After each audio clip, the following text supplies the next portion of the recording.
தேவாதி தேவனை ஸ்தோத்திரிப்போம். இந்த சனிக்கிழமை தேவனை துதிக்கக்கூடிய ஒரு நல்ல தருணத்தை கொடுத்தபடினால் நாம் எல்லோரும் கூடி வருவதற்கு ஏதுகரமான ஒரு காரியத்தை செய்தபடினால் நன்றியோடு அவரை ஸ்தோத்திரிப்போம். துதிக்கிறோம், ஸ்தோத்திரம் செய்கிறோம், ஸ்தோத்திரம் செய்கிறோம். தேவாதி தேவனை, கர்த்தாதி கர்த்தனை, இயேசு மகாராஜனை, சுவிசேஷத்தின் நாயகனை, உலகத்தையே சிருஷ்டித்தவரை, ரட்சிக்கிறவரை, தன் ஜீவனை ஈடாக கொடுத்தவரையே துதிக்கிறோம். அவரையே சேவிக்கிறோம். வெளியேறப்பட்ட இரத்தத்தினாலே அவர் எங்களை மீட்டு கொண்டார். அவருக்கு கன மகிமை துதி உண்டாவதாக. சர்வ லோகமும் வானத்திலும் பூமியிலும் சகல பேர்கள் மத்தியிலும் ஒரே ஒரு நாமம் கட்டளையிடப்பட்டது. அது இயேசு கிறிஸ்துவாகிய எங்கள் தேவனுடைய நாமம். யாஷ்வா மேசியா என்று அந்த உன்னதருடைய திருப்பெயர் அந்த மூல மொழியிலே சொல்லப்படுகிறது. ஐயனே யாவே யெகோவா என்று சொல்லப்படுகிறது.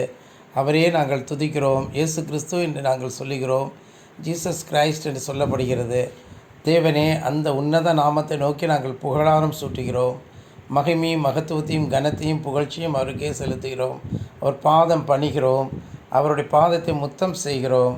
அவருடைய கோபம் மூண்டு எழும் முன்பு நாங்கள் நிச்சயமாக எங்களுடைய அண்டுதலினாலே நாங்கள் அவருக்கு கனத்தையும் புகழ்ச்சியும் செலுத்துகிறோம்.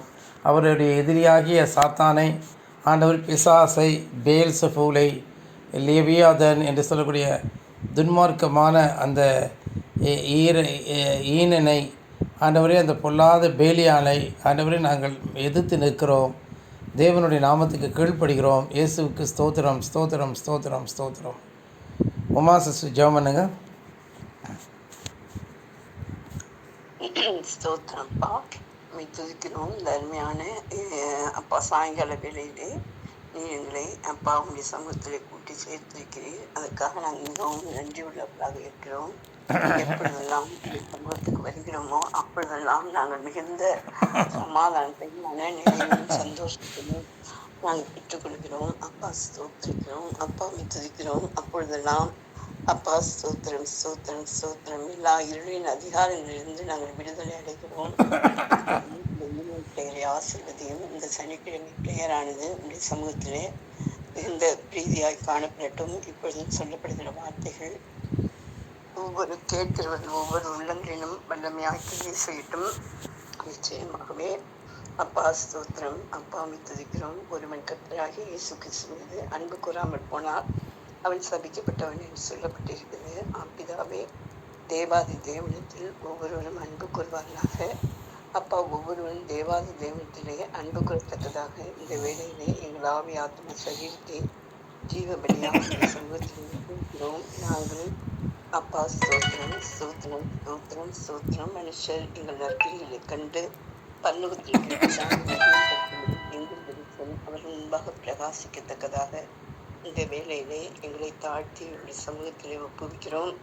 அப்பா துதிக்கிறோம். அப்பா துதிக்கிறோம். இந்த செய்தியானது அப்பா பூட்டின் வீட்டிற்குள்ளாக செல்லவும், இன்னும் அப்பா அது பலகனி வழியாக அது செல்லவும், அது வழிபோக்கன் போல் செல்லவும், அது அப்பா உலகின் அப்பா எத்திசையிலும் போய் இந்த வார்த்தைகள் ஒவ்வொருடைய முன் குறிக்கப்பட்ட ஜனங்கள் காதுகளிலே துணிக்கவும், அதனால் அவர்கள் மிகுந்த மகிழ்ச்சி அடையவும், அப்பா நித்திய மகிழ்ச்சியும் நித்திய சந்தோஷத்தையும் அவன் பெற்றுக்கொள்ளவும் அனுகிரகம் புரியுமையா.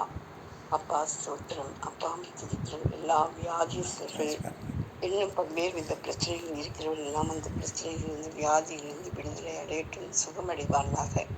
தேவனுடைய சமூகம் ஒவ்வொருடைய முன்பாக செல்லட்டும். இயேசுவின் நாமத்தில் பிதாவே, ஆமீன்.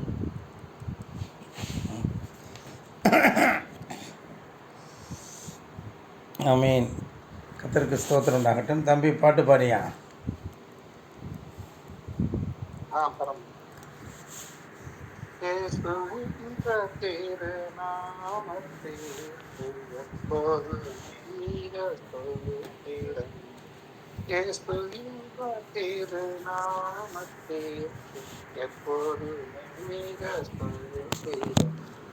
வானிலும் பூவிலும் வல்லமையும் வானிலும் பூவிலும் மேலான வல்லமையும் நாமம் உண்டு. தூய சொல்லி துதித்திடும் நாமமது, தூய சொல்லி துதித்திடும் நாமமது, இயேசு என்ற திருநாமத்தே எப்போதும் ஸ்தோத்திரம். வேதாளம் பாதாளம் யாவையும் ஜெயித்த தீரமுள்ள திருநாமமது, வேதாளம் பாதாளம் யாவையும் ஜெயித்த திருநாமமது, நாமும் வென்றிடுவோம் இந்த நாமத்தில், நாமும் வென்றிடுவோம் இந்த நாமத்திலே, இயேசுவின் வார்த்தையிலே எப்போதுமே சோத்திரம். பாவத்திலே மாலும் பாவினி பாவத்திலே மாலும் பாவியே பாடின் பரலோகத்தில் சேர்க்கும் நாமம், பரலோகத்தில் சேர்க்கும் நாமம், இயேசு என்ற திருநாமத்திலே எப்போதுமே ஸ்தோத்திரம். உத்தம பக்தர்கள் போற்றி துதித்திட உன்னதரை, உத்தம பக்தர்கள் போற்றி துதித்திட உன்னதரை, உலகெங்கும் செலுத்திடும் நாமம், உலகெங்கும் செலுத்திடும் நாமம், இயேசு என்ற திருநாமத்திலே எப்போதுமே ஸ்தோத்திரம். தஞ்சம் பருத்தம் சோதனை தாங்கி நிறுத்திடும் நாமத்தே, தஞ்சம் பருத்தம் சோதனை தாங்கி நிறுத்திடும் நாமத்தே, தடை மட்டும் அகற்றிடும் நாமத்தே, தடை மட்டும் அகற்றிடும் நாமத்தே, இயேசு என்ற திருநாமத்தே எப்போதும் ஸ்தோத்திரம். இயேசு என்ற திருநாமத்தே எப்போதும் ஸ்தோத்திரம். ஆமென்.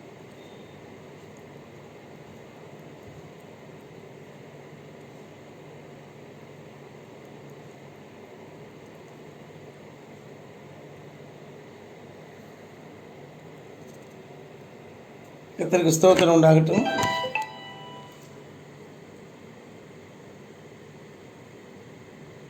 ஸ்தோத்திரம் உண்டாகட்டும். கர்த்தருடைய பரிசுத்த நாமத்துக்கு ஸ்தோத்திரம் உண்டாகட்டும். அந்த தெய்வ சமூகத்தில் நாம் வந்து வார்த்தைக்கு நேராக செல்வோம். நாட்களிலே இன்னைக்கு என்ன வார்த்தையை பார்த்தோம் இல்லையா? பைபிள்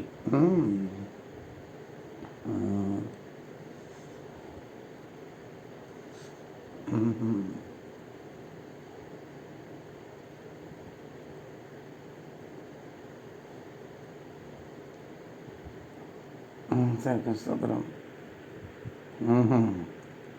வார்த்தையை சொல்லுங்கள் சிஸ்டர், படிங்க.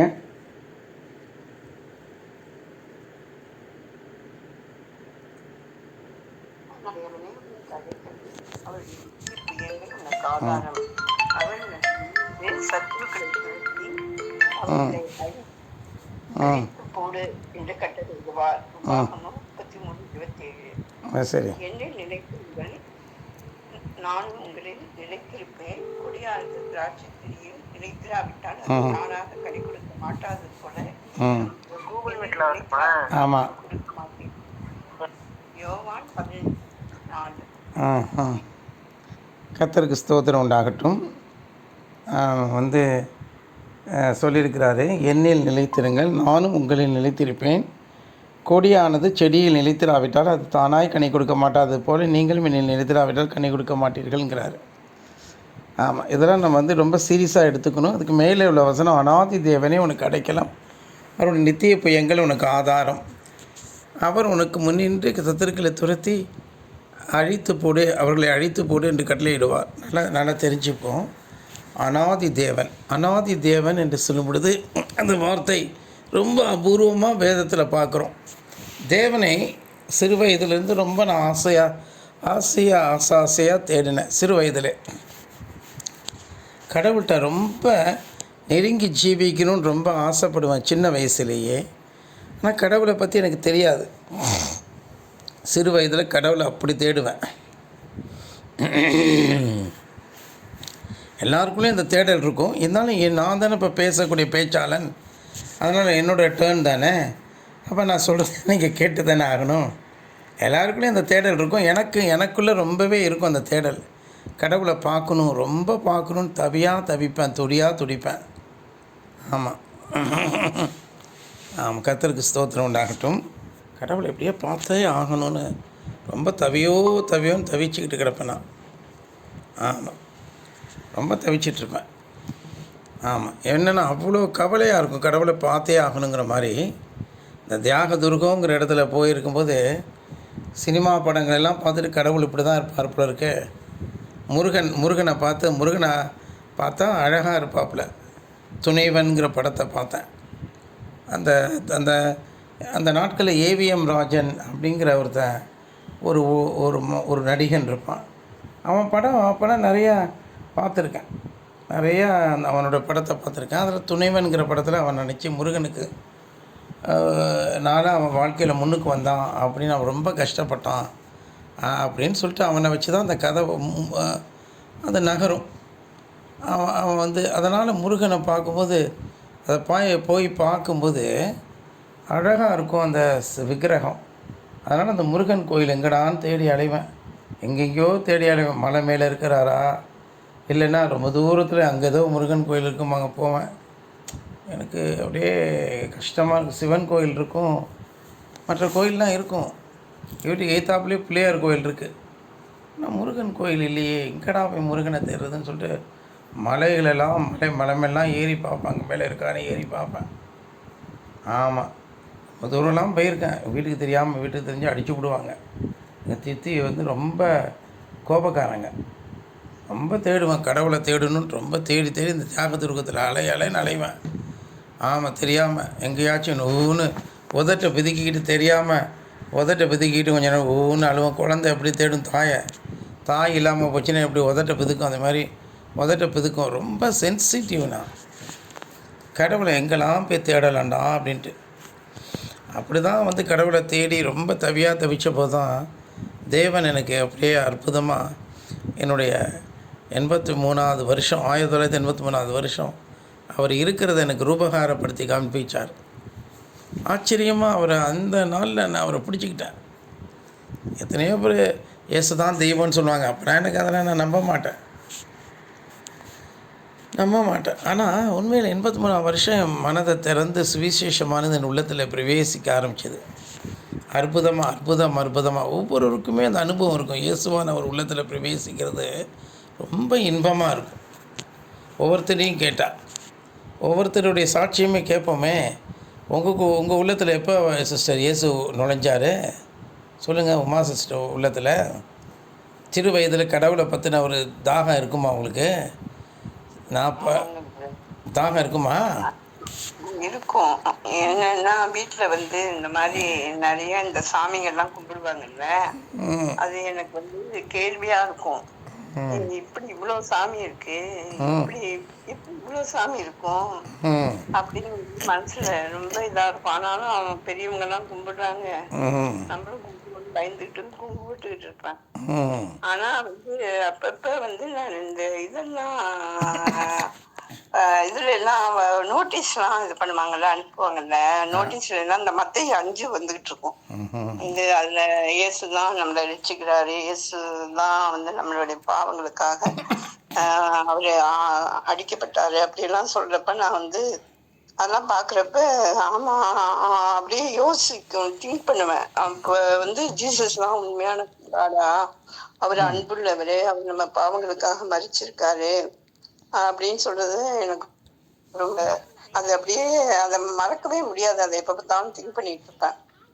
அப்புறம் அப்படியே பட்டும் படாம இந்த சாமியெல்லாம் எங்க அம்மா கும்பிட சொல்ற சாமியெல்லாம் கும்பிட்டுக்கிட்டு இருப்பேன்.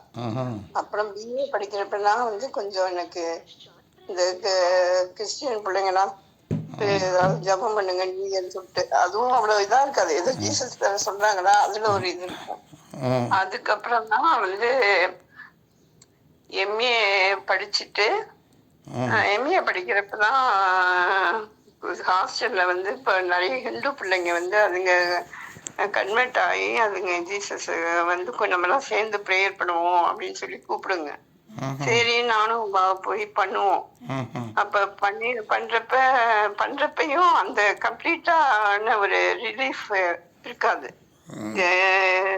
ஜீசஸ் பற்றி ஒரு நம்பிக்கை இருக்கும், விசுவாசம் இருக்கும். ஆனா வந்து தீர்க்கம் இருக்காது. தீர்க்கமும் தெளிவும் இல்லாம அப்படியே இருப்பேன். ஆனா அவள்தான் உண்மையான காடுன்னு இது பண்ணி எங்க வீட்டுல எங்க அம்மாவுக்கெல்லாம் லெட்டர் போட்டு உங்க பொண்ணு மாறிடுச்சு அப்படின்னு சொல்லிட்டு அவங்க ஹாஸ்டலுக்குலாம் வந்தாங்க.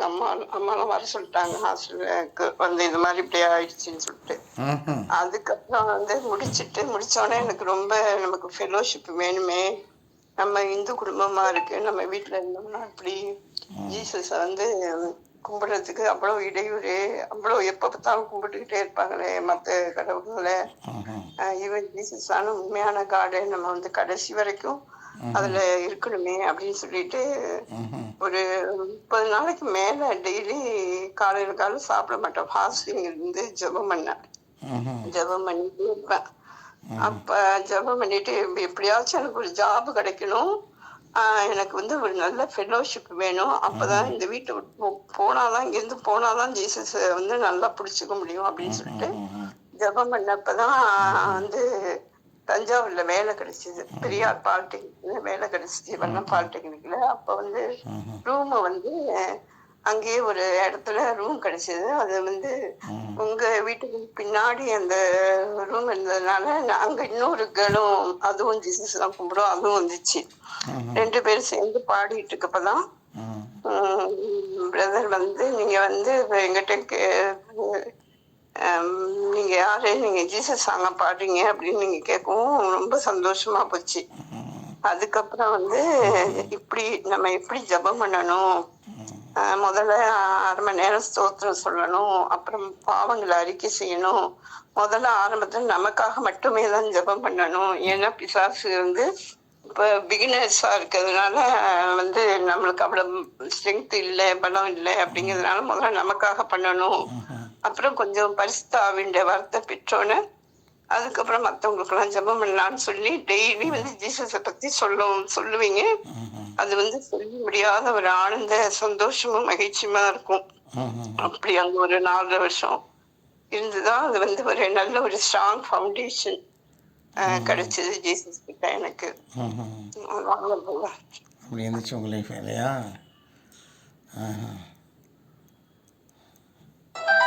கர்த்தருக்கு ஸ்தோத்திரம் உண்டாகட்டும்.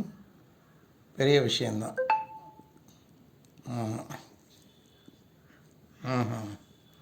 சரி, அது மாதிரி கடவுளை பார்க்கணும். சித்ரா உன்னோட அனுபவத்தை சொல்லு. என்னோட அனுபவம் உங்களுக்கே தெரியும், நீங்க தான் சொன்னீங்க எனக்கு. எனக்கு தெரியும், மற்றவங்களுக்கு தெரியணும்ல. அதை சொல்லு. சின்ன வயசில் எப்படி கடவுளை தேடினேன், இப்போ அப்புறமா எப்படி தேடினேன் சொல்லு. இப்போ உமா சிஸ்டர் சொன்ன நல்லா இருந்துச்சா இல்லையா? நல்லா இருந்துச்சு. ஒவ்வொருத்தவங்களோட அனுபவத்தை கேட்கும்போது நமக்கே ஒரு ஆச்சரியமும் பக்தி விருத்தியும் வருதுல்ல.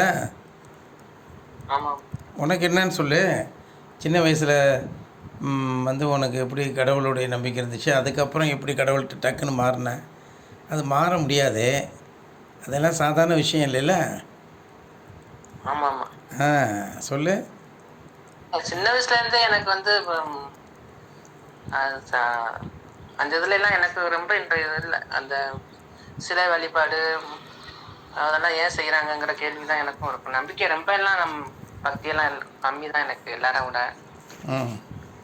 ஆனாலும் சாமி கும்பிடணுமே, நமக்கு மேலே ஒரு சக்தி இருக்கு, இறை சக்தி இருக்குன்னு நான் நினச்சிட்டு இருப்பேன். இறை சக்தின்னு ஒன்று இருக்கு.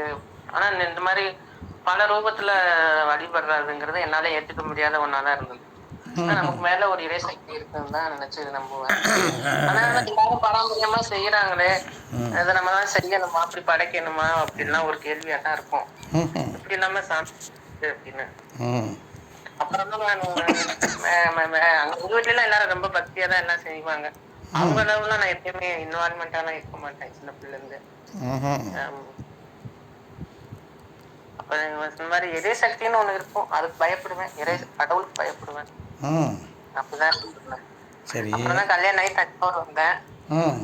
தஞ்சாவூர் வந்தது வந்து அஹ், ரொம்ப எனக்கு இவங்களோட அதான் பாபு அப்பாவோட ஆக்டிவிட்டிஸ்லாம் எனக்கு அப்புறம் தான் விசித்திரமா ஆயிட்டு தெரிஞ்சிச்சு. ம். அவங்க ஜீசஸ் பாட்டு, அவங்க பேசுற கிறிஸ்டின் பாஷை எல்லாம்.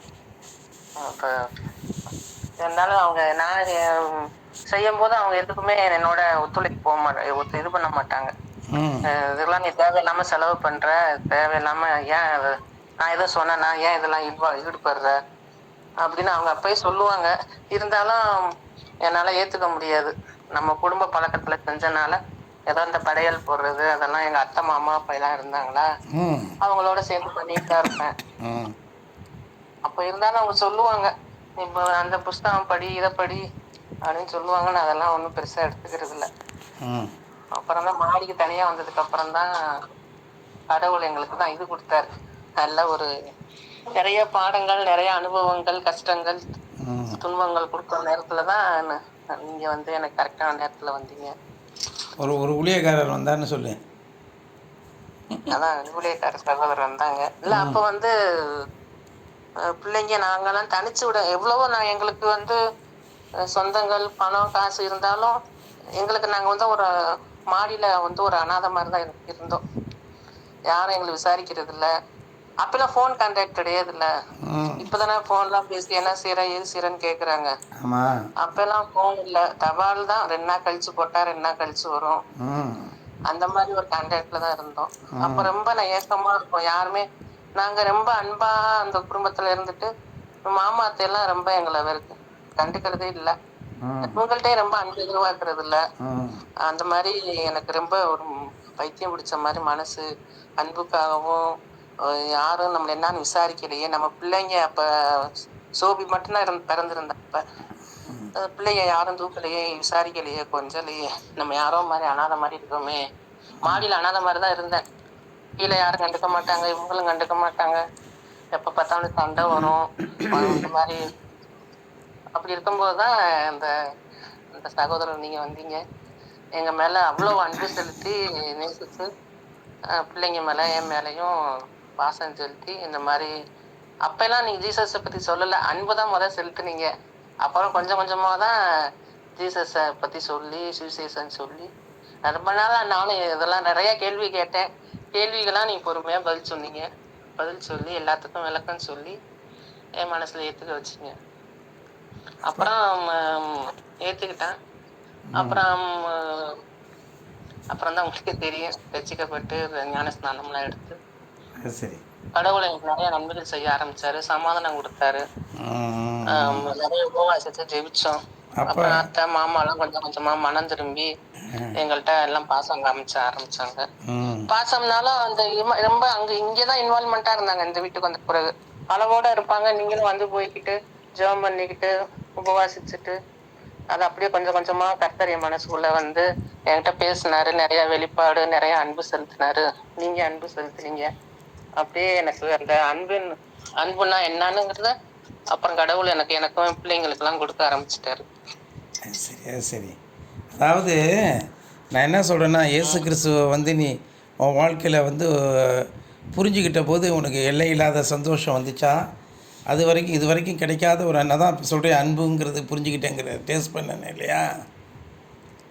ஆமா, எல்லை இல்லாத சந்தோஷம் இருந்துச்சு. என் மனசுக்குள்ளேயே ஒரு அதாவது கர்த்தர் பேசினார்னா நான் எதிரும் புதிருமா ஒரு ஆணவமா இருந்த கேள்விக்கெல்லாம் கடவுள் எனக்கு கொஞ்சம் கொஞ்சமா எனக்கு இப்ப ஒவ்வொரு அனுபவத்தையும் ஒவ்வொரு மனசுல பேசின மாதிரியே இது என்ன அப்படி, இதென்ன அப்படி, நீ இதுதான் கடன், நான் தான் உன்னை எல்லாம் பண்ணுவேன் அப்படிங்கிற மாதிரி பேசி பேசி மனசுல என்ன உங்க மூலியமா பைபிள் வார்த்தைகள் அந்த மாதிரி பேசி எனக்கு தெரிய வச்சாரு. அப்ப கடவுள் இயேசு தான் உண்மையான தெய்வம். நான் ஏன் கஷ்டப்படணும்னு அடிக்கடி கேட்பேன். ஒரு அடிப்படை வசதி கூட எனக்கு அப்ப இல்ல. எனக்கு என்னுடைய நான் அங்க பெருமைக்காக சொல்லல, அங்க நான் நல்லா வாழ்ந்துட்டு நான் ஏன் இங்க வந்து நான் கஷ்டப்படணும், நான் ஏன் இங்க வந்து எனக்கு மட்டும் இப்படி ஒரு வாழ்க்கையே அமைஞ்சிருச்சு அப்படி நிறைய கேள்வி, கஷ்டம், சண்டை எல்லாம் உங்கள்கிட்டயும் போட்டிருக்கேன், அவங்கள்ட்டையும் போட்டிருக்கேன். அதுக்கெல்லாம் அப்பெல்லாம் நீங்க இப்படிலாம் திட்ட மாட்டீங்க. எல்லாத்துக்கும் பொறுமையா இடுக்கண் வாசன் வழியா தான்ப்பா வரணும். ஐஸ்வர்யவான் வந்து பரலோக ராஜ்யத்துல பிரவேசிக்க மாட்டாங்க.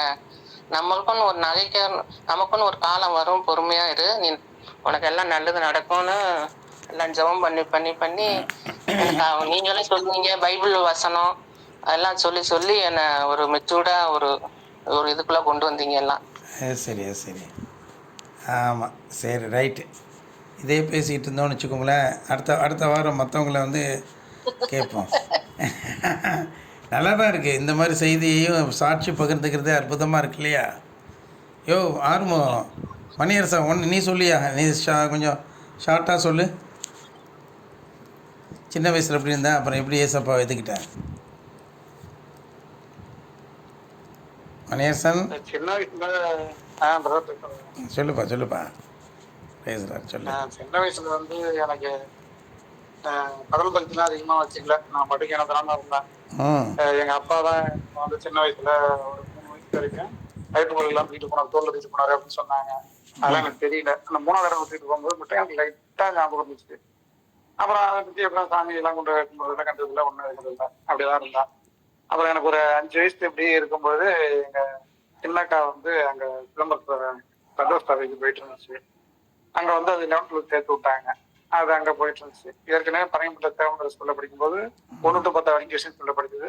அப்படியே 11ஆம் பண்டா அங்க போகும்போது சதோஸ்தாவைக்கு மாறிடுச்சு. அங்க போயிட்டு இருக்கும்பொழுது நான் சின்ன பையனா இருந்தா அப்ப என்னை கூட்டிட்டு போவோம். ஞாயிற்றுக்கிழமை ஒரு 3-4 ஞாயிற்றுக்கிழமை கூட்டிட்டு போயிடுச்சு. முதல் ஞாயிற்றுக்கிழமை கூட்டிட்டு போகும்போது எல்லாம் ஜெபம் பண்ணுவாங்க. ரொம்ப கடுமையா ஜெபம் பண்ணிட்டு இருப்பாங்க. திடீர்னு அந்நிய பாஷை எல்லாம் பேசுவாங்க. அது நல்லாதானே பேசிட்டு இருந்தாங்க, நல்லா ஜெபம் பண்ணிட்டு இருந்தாங்க. திடீர்னு அந்நிய பாஷை எல்லாம் பேசுறாங்க. என்னடா அது ஒண்ணும் புரியுது அப்படின்ட்டு கேட்டுட்டான். என்னக்கா திடீர்னு என்னமோ பேசுறது ஒண்ணும் புரியலக்கா, என்னக்கா அப்படின்னா. அப்ப ஆண்டவர் வந்து பேசுவாரு அப்படின்னு சொல்லி சொன்னாங்க. ஆண்டவர் வந்து அந்த டைம் பேசுவாரு அப்படின்ட்டு, சரி அப்ப ஆண்டவர் நம்ம பாக்கணுங்க அப்படின்னு கேட்டு அடுத்த வாரம் கூட்டிட்டு போகும்போது எல்லாம் அந்த மாதிரி பேசும்போது கண்ணை முடிச்சு முடிச்சு பாத்துட்டு இருந்தேன். ஆண்டவர் எங்க நிக்கிறாரு, எங்க இருக்காருன்னு எட்டி பாத்துட்டு இருந்தேன். அப்ப அந்த சின்ன வயசுல கிடைக்கல, பார்க்க முடியல. அதே போல அந்த டைம்ல அவங்களுக்கு நல்லா 1:30 மணி போல சாப்பாடு போடுவாங்க. அந்த சாப்பாடு போடுற வரைக்கும் எனக்கு பச்சுட்டாங்க. உட்காந்துருப்பாங்க, எல்லாம் ஜெபமே பண்ணிட்டே இருப்பாங்க. ரொம்ப நேரம் சாப்பாடை போட்டு வச்சுட்டு ரொம்ப நேரம் ஜெபம் பண்ணிட்டு இருப்பாங்க. ரொம்ப நேரம் கழிச்சுதான் கையை கூடாதுருவாங்க. அதுக்கப்புறம் தான் சாப்பிடுவோம். சாப்பிட்டுட்டு ஒரு திருப்தியா எனக்கு ஜெபம் பண்ண நிலையில வரும். நான் வந்து சரி நம்ம ஏகப்பட்ட பேர் எல்லாம் ஆண்டரை கும்பிடுறாங்க, நம்மளும் ஆண்டரை கும்பிட போயிருக்கோம் அப்படின்னு சொல்லி எனக்கு ஆண்டரை கும்பிட போனதுனால ஒரு சந்தோஷம் வந்துச்சு. ஆமா. அதுக்கப்புறம் வந்துட்டோம். அதுக்கப்புறம் என்ன செஞ்சேன், கொஞ்ச நாள் கழிச்சு ஸ்கூல்ல படிக்கும்போது தான் நான் அந்த மாதிரி ஏசப்பா கோயிலுக்கு போறது வந்து பசங்க தெரியும். எங்க அக்கா கூட போறேன்ட்டு ஒரு 4-5 வாரம் போறான்ட்டு. அதுக்கு வந்து எல்லாம் அந்த டைம்ல என்ன வச்சு என் பக்கத்துல நின்றுட்டு இருக்கும்போது ஏசப்பா ஏசப்பா நினைச்ச கலவு பழிக்காத அப்படின்னு ஒரு பாட்டு இருக்கு. அந்த பாட்டை பாடி பாடி கிண்டல் பண்ணுவானுங்க. அப்ப வந்து எனக்கு அப்படியே அழுவா ஒரு அழுவா சொல்ல என்ன அது நம்ம ஏசப்பா நம்ம கும்பிடுறோம், நம்ம ஏசப்பா வந்து இவங்க எல்லாம் கிண்டல் பண்றாங்களேன்னு அழுவா. அப்ப சின்ன வயசுல அழுவா. அப்புறம் அதோட சிரிச்சுட்டு வந்து சொல்லி சண்டைக்கு போவான். அதோட அப்படியே இருந்தேன். அப்புறம் அப்படியே கொஞ்ச நாள் கழிச்சுட்டு அப்புறம் எங்க அக்கா அது பேசிட்டு அதுக்கப்புறம் நான் சபைக்கு போறதெல்லாம் ஆண்டரை கும்பிடல. ஆனா அப்புறம் படிக்கிற காலத்துல 9ஆம் 10வது படிக்கிற வரைக்கும் அப்புறம் நான் அங்க தேடல. 9ஆம் 10 கிறிஸ்டின் ஸ்கூல்ல கொண்டு போய் சேர்த்து விட்டாங்க. அப்ப போய் அங்க சேர்ந்ததும் அங்க இப்ப வடக்குப்பாளையம் சொல்லி பாளையங்கோட்டை வெள்ளூர் மாவட்டத்துல அந்த கிறிஸ்டின் ஸ்கூல்ல படிச்சுட்டு இருந்தாலும் அங்க டெய்லி கொண்டு போய் ஆர்த்தி இடத்துல கொண்டு போய் காலையிலே ஆசிரியர் கொண்டு போய் உட்கார வச்சிருவாங்க. பிரேயரை முடிச்சுட்டு வருவோம். அந்த பிரேயர்ல இருக்கும்போது அடிக்கிற வசனத்தெல்லாம் சொல்லுவாங்க. அந்த வசனத்தை கேட்பேன், அந்த பாட்டுல கேட்பேன். ஒரு 2 வருஷம் அந்த லைன்ல ஓடிட்டே இருந்துச்சு. எனக்கு கொஞ்சம் ஆண்டர் மேல வாஞ்சியா இருந்துச்சு. எனக்கு ஆண்டர் மேலதான் வாஞ்சியா இருந்துச்சு வச்சு. ஆனா மாதா மேல இதெல்லாம் எனக்கு ஒரு வாஞ்சி இல்ல. ஏசப்பா மேலதான் எனக்கு வாஞ்சியா இருக்கும். மாதா மேல மத்த இதுன்னு எல்லாம் எனக்கு பிடிக்காது சரின்ட்டு அதோட அப்படியே 10வது வரைக்கும் போயிட்டேன். அப்புறம் 11ஆம் 12 படிச்சேன். அப்பெல்லாம் இந்து சாமியை கும்பிட்டு அப்படியே இருந்தோம். காலேஜ் படிக்கும் போதெல்லாம் வந்து இந்து சாமி கும்பிடுறதையும் அது நிறைய நம்பிக்கை இருக்கு. சாமியே கும்பிடல. ஆமா, ஒரு 5 வருஷம் சாமியே கும்பிடுறதே நிறுத்திட்டேன். அதுக்கப்புறம் திருப்பி ஜாப் கிடைச்சது 2014. அப்போ வந்து ஜாப் கிடைச்ச இடத்துல நமக்கு வந்து கடவுள் தாண்டா ஜாப் கொடுத்துருக்காரு அப்படின்னு சொல்லிட்டு உடனே இந்து சாமியில பயங்கரமா கும்பிட்டு இருந்தேன், இந்து சாமியில கும்பிட்டே இருந்தேன். ஜாப்னா அப்புறம் எனக்கு டானகர்ணமான்னு இல்லையா? ஆமா டானகர்ணமான்னு அதானே? ஆமா, போலீஸ் ஜாப் கிடைச்சது. அப்ப இந்து சாமியில கும்பிடுவேன். அது கும்பிட்டு இருந்தாலுமே எனக்கு ஒரு நிறைய பிரச்சனைகளும் நிறைய நெருக்கடிகளும் நிறைய பொறாமைகளும் வச்சிருப்பேன். எனக்கு சுத்தி இருந்துச்சு, குடும்பம் சுத்தி இருந்துச்சு. என்னதான் நான் சாமி கும்பிட்டாலும் எனக்கு அது ஒரு திருப்தி கிடைக்காது, ஒரு மனநிறை கிடைக்காது. ஒரே ஒரு கொஞ்சம் பாடல கஷ்டமாவே நிந்தனையாக இருந்துச்சு. சரி. நான் அப்புறம் இடையில இடையில இந்த நாட்கள்ல இடையில பைபிள் படிப்போம். அந்த கிருஷ்ணன் ஸ்கூல்ல கொடுத்த இதெல்லாம் வச்சிருந்தேன். அப்பப்ப திடீர்னு பைபிள் வச்சு ஏதோ ஒரு சென்டர் பேஜ்ல ஏதோ ஒரு பைபிள் படிப்பான். திடீர்னு மனசு கஷ்டமா இருக்கும்போது பைபிள் எடுத்து படிப்பான். ஆமா, அப்படி படிக்கும்போது கொஞ்சம் ஆறுதலா இருக்கும். வசனம் வந்து எனக்கு அப்படி பயங்கர ஆறுதலா இருக்கும். சரி. அப்படி ஆறுதலா இருக்கிற வசனம் அப்படின்ட்டு ஒரு மனசுக்கு நிம்மதியா இருக்கும். அதே போல நான் வேலை பார்க்குற நேரத்துல எனக்கு வேலை பார்க்கும்போது பல நெருக்கடிகளை செஞ்சுட்டேன். வேலைக்கு வந்த புதுசுல 2014 15 அப்பயும் அப்படிதான் எனக்கு நெருக்கடியில அப்ப எல்லா சமயம் மூலியமா கொஞ்சம் இது கிடைக்கும், பெருசா கும்பிட சொல்லுவேன். ஆனா பைபிளை மட்டும் எடுத்து படிப்பேன். 9th வந்து பகலுக்குள்ள நான் வேலை வைப்பேன். நெக்ஸ்ட் வீட்டுக்கு வருவான். வீட்டுக்கு வந்து பைபிள் எடுத்து ஏதோ ஒரு வசனம் அந்த எனக்கு மனசுல சமந்தம் சொல்லிட்டு எடுத்து படித்தான். அந்த வசனங்களை படிக்கும்பொழுது எனக்கு அப்படியே எனக்கே சொன்ன மாதிரி இருக்கும். அதுல இருக்க வசனம்லாம் அப்படி நடந்துக்க அப்படிங்கிற மாதிரி ஆலோசனையா இருக்கும். ஒரு மனசுக்கு ஆறுதலா இருந்துச்சு. அதோட அப்புறம் நிறைய நெருக்கடியும் பிரச்சனையும் வந்தப்ப கரெக்டா அந்த டைம்ல எனக்கு 2014 நண்பர் ஆரம்பம் கூட காலேஜ் படித்த நண்பர் ஆரம்பம் எனக்கு பேசினார்ல பொண்ணு. அப்ப வந்து அப்பெல்லாம் வந்து ஆரம்பம் வந்து இப்ப நம்ம சபையில இங்க தஞ்சாவூர்ல சபையில இருந்தாங்க. காலேஜ் முடிச்சுட்டு நான் வேலைக்கு போயிட்டேன். ஆரம்பம் அந்த சபைக்கு வந்துட்டாங்க. எனக்கு அங்க இருந்து உங்கள்கிட்ட செய்தியெல்லாம் கேட்டுக்கிட்டு அந்த செய்தி அந்த வார்த்தைகளை வந்து எனக்கு அப்ப சொன்னாப்ல, இந்த மாதிரி தஞ்சாவூர்ல ஒரு பாஸ்டர் இருக்காங்க, நான்லாம் அங்கதான் போறோம், நல்லா ஜெபம் பண்ணி விடுறாங்க, நல்லா ஆரோக்கியமா இருக்க சந்தோஷமா இருக்குன்னு சொல்லி சொன்னாப்ல. அப்ப நான் இடத்துக்குள்ள நம்மளே வேலை பார்த்துட்டு நம்ம எங்க போறது அப்படின்ட்டு சொல்ற வார்த்தை மட்டும் கேட்பேன். மணிக்கணக்கில் என்கிட்ட பேசுவாப்ல அந்த வேலை பார்க்கும்போது. நீங்க கொடுக்கக்கூடிய அந்த பிரேயருடைய அந்த சாராம்சத்தை எல்லாத்தையும் ஆரம்பம் எனக்கு சொல்லுவாங்க. அப்புறம் எனக்கு நிறைய பேருக்கு பிரச்சனைகள் நெருக்கடியா இருந்தது அந்த டைம்லாம். அப்ப அந்த வசனம் வந்து எனக்கு அப்படியே மனசு ஆதரவா இருக்கும். 1 மணி நேரம் எந்த ஆர்வம் பேசினாலும் வேலை பார்த்துக்கிட்டே 1 மணி நேரம் பேசுவாங்க 2014. அப்படியே நிறுத்திட்டாப்லனாக்கா அதுக்கப்புறம் எனக்கு மனசு பாரமாயிடும்.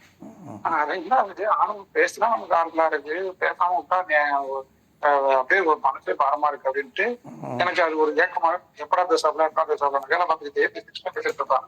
அது அப்படியே கொஞ்ச நாள் அதுக்கப்புறம் திருப்பி 2017 மேரேஜ் பண்ணப்போ அப்படியே என்ன செஞ்சுட்டேன், இந்து கும்பிடுறது, அப்புறம் திருமணம்னாலே இந்து முறைப்படி திருமணம் பண்றது போடுறது நான் பண்ணிட்டு இருந்தேன். ஆனாலும் எனக்கு வந்து அந்த இந்து முறைப்படி திருமணம் பண்ணும்போது பணியில எனக்கு அப்படின்னு ஒரு திருப்தி இல்லை. அப்ப என்ன செஞ்சேன்னா, எனக்கு ஆண்டவர் ரொம்ப பக்தியா இருந்துருக்கு. நம்மலாம் ஓனாவே கொஞ்சம் ஒரு பக்தி இருந்துச்சு நமக்கு. ஆனா அந்த முறைப்படி எல்லாம் பண்றோமே, நம்ம பாவங்களுக்காக எப்ப தானே மனுஷாரு சிலுவையில அதெல்லாம் நம்ம பைபிள்ல தெரிஞ்சுக்கிட்டோமே அப்பப்ப.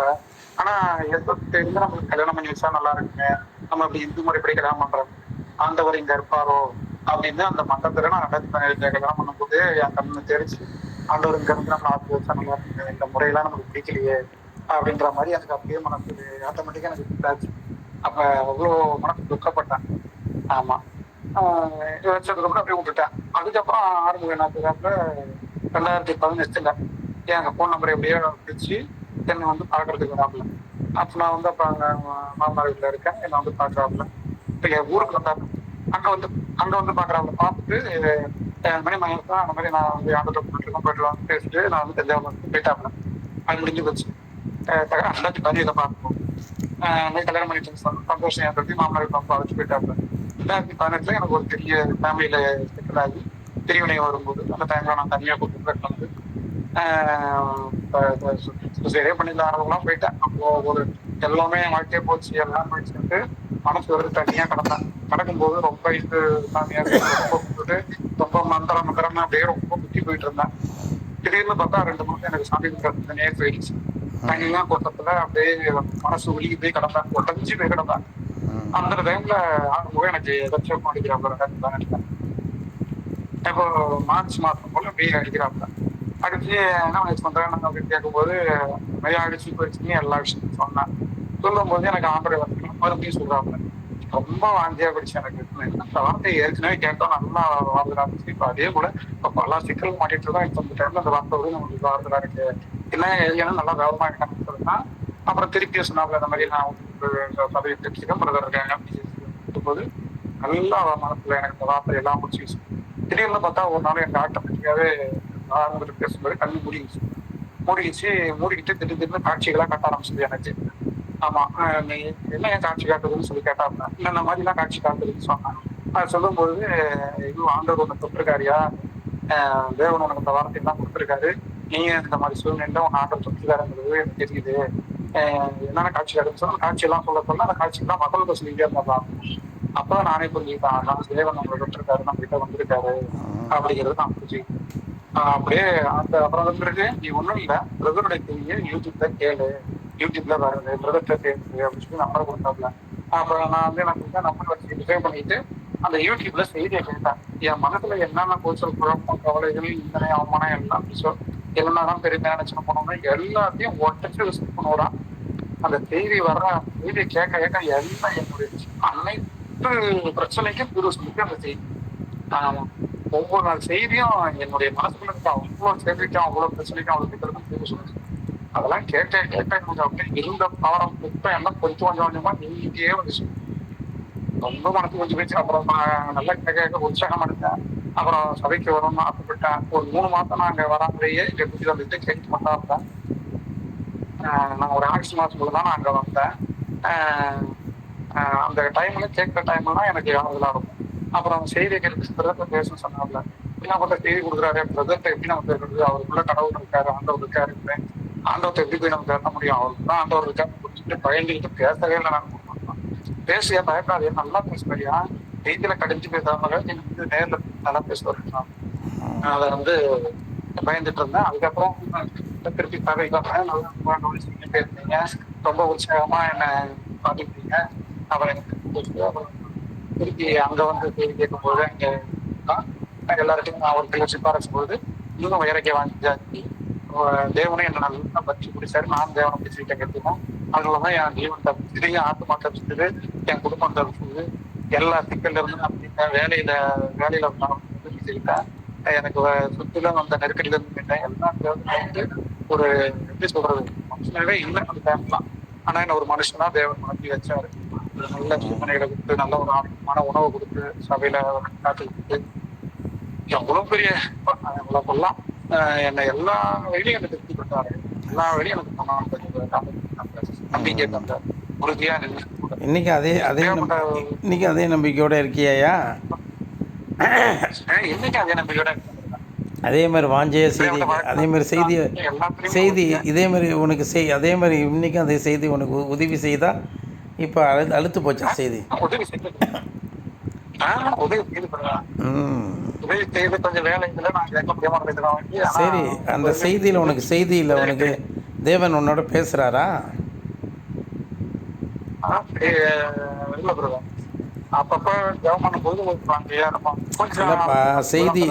செய்தியின் மூலம் தேவன் உனக்கு உன்னோட வந்து புது புது ரகசியங்கள் எல்லாம் வெளிப்படுத்துறாரான்னு கேட்குறேன். இன்னைய வரைக்கும்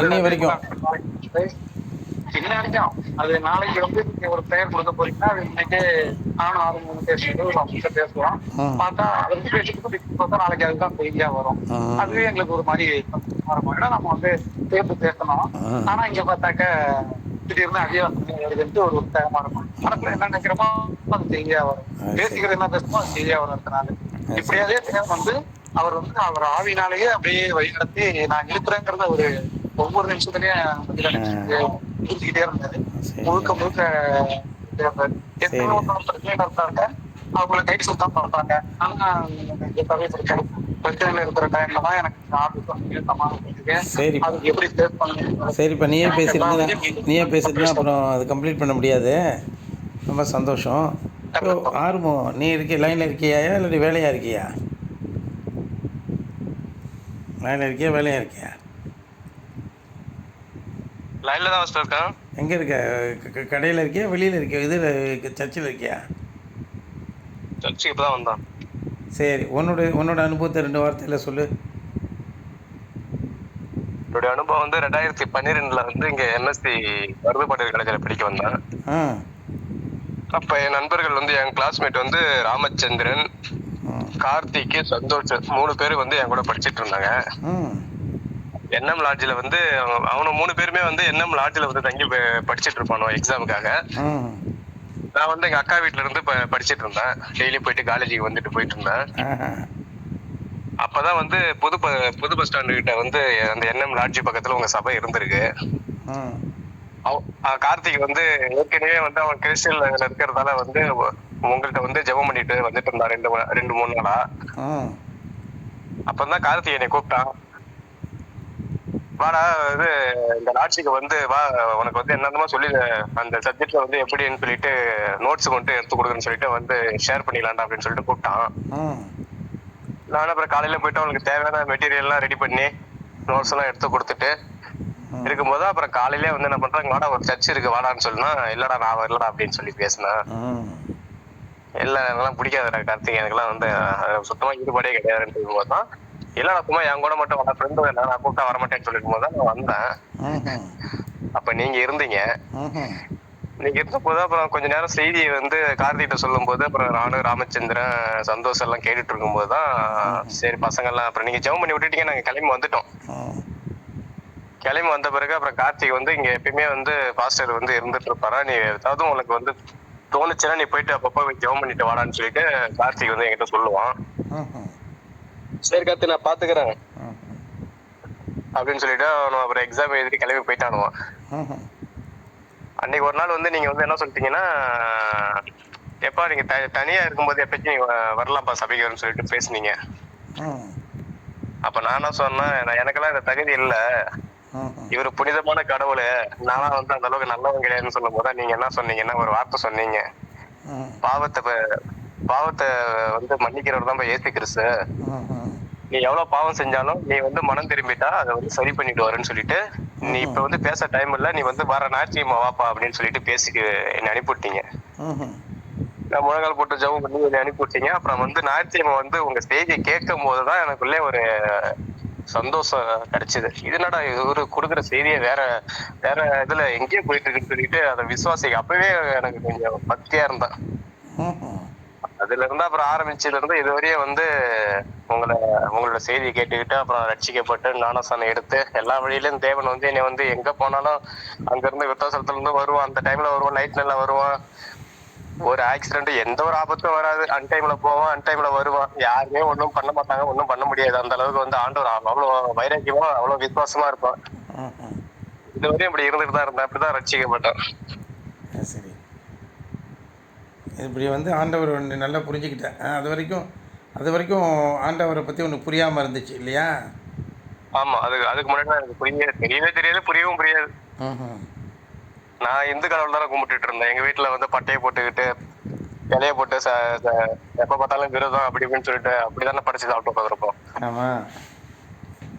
சரி, அப்புறம் இங்க அதுக்கப்புறம் தான் இயேசு தான் உண்மையான தேவன் இப்போ அந்த செய்தியை கேட்டு புரிஞ்சுக்கிட்டியா? நீங்க உங்களுக்கு வாரம் அப்புறம் வர ஆரம்பிச்சிட்டல. ஆமாம், அப்பவே புரிய ஆரம்பிச்சிருச்சு எனக்கு.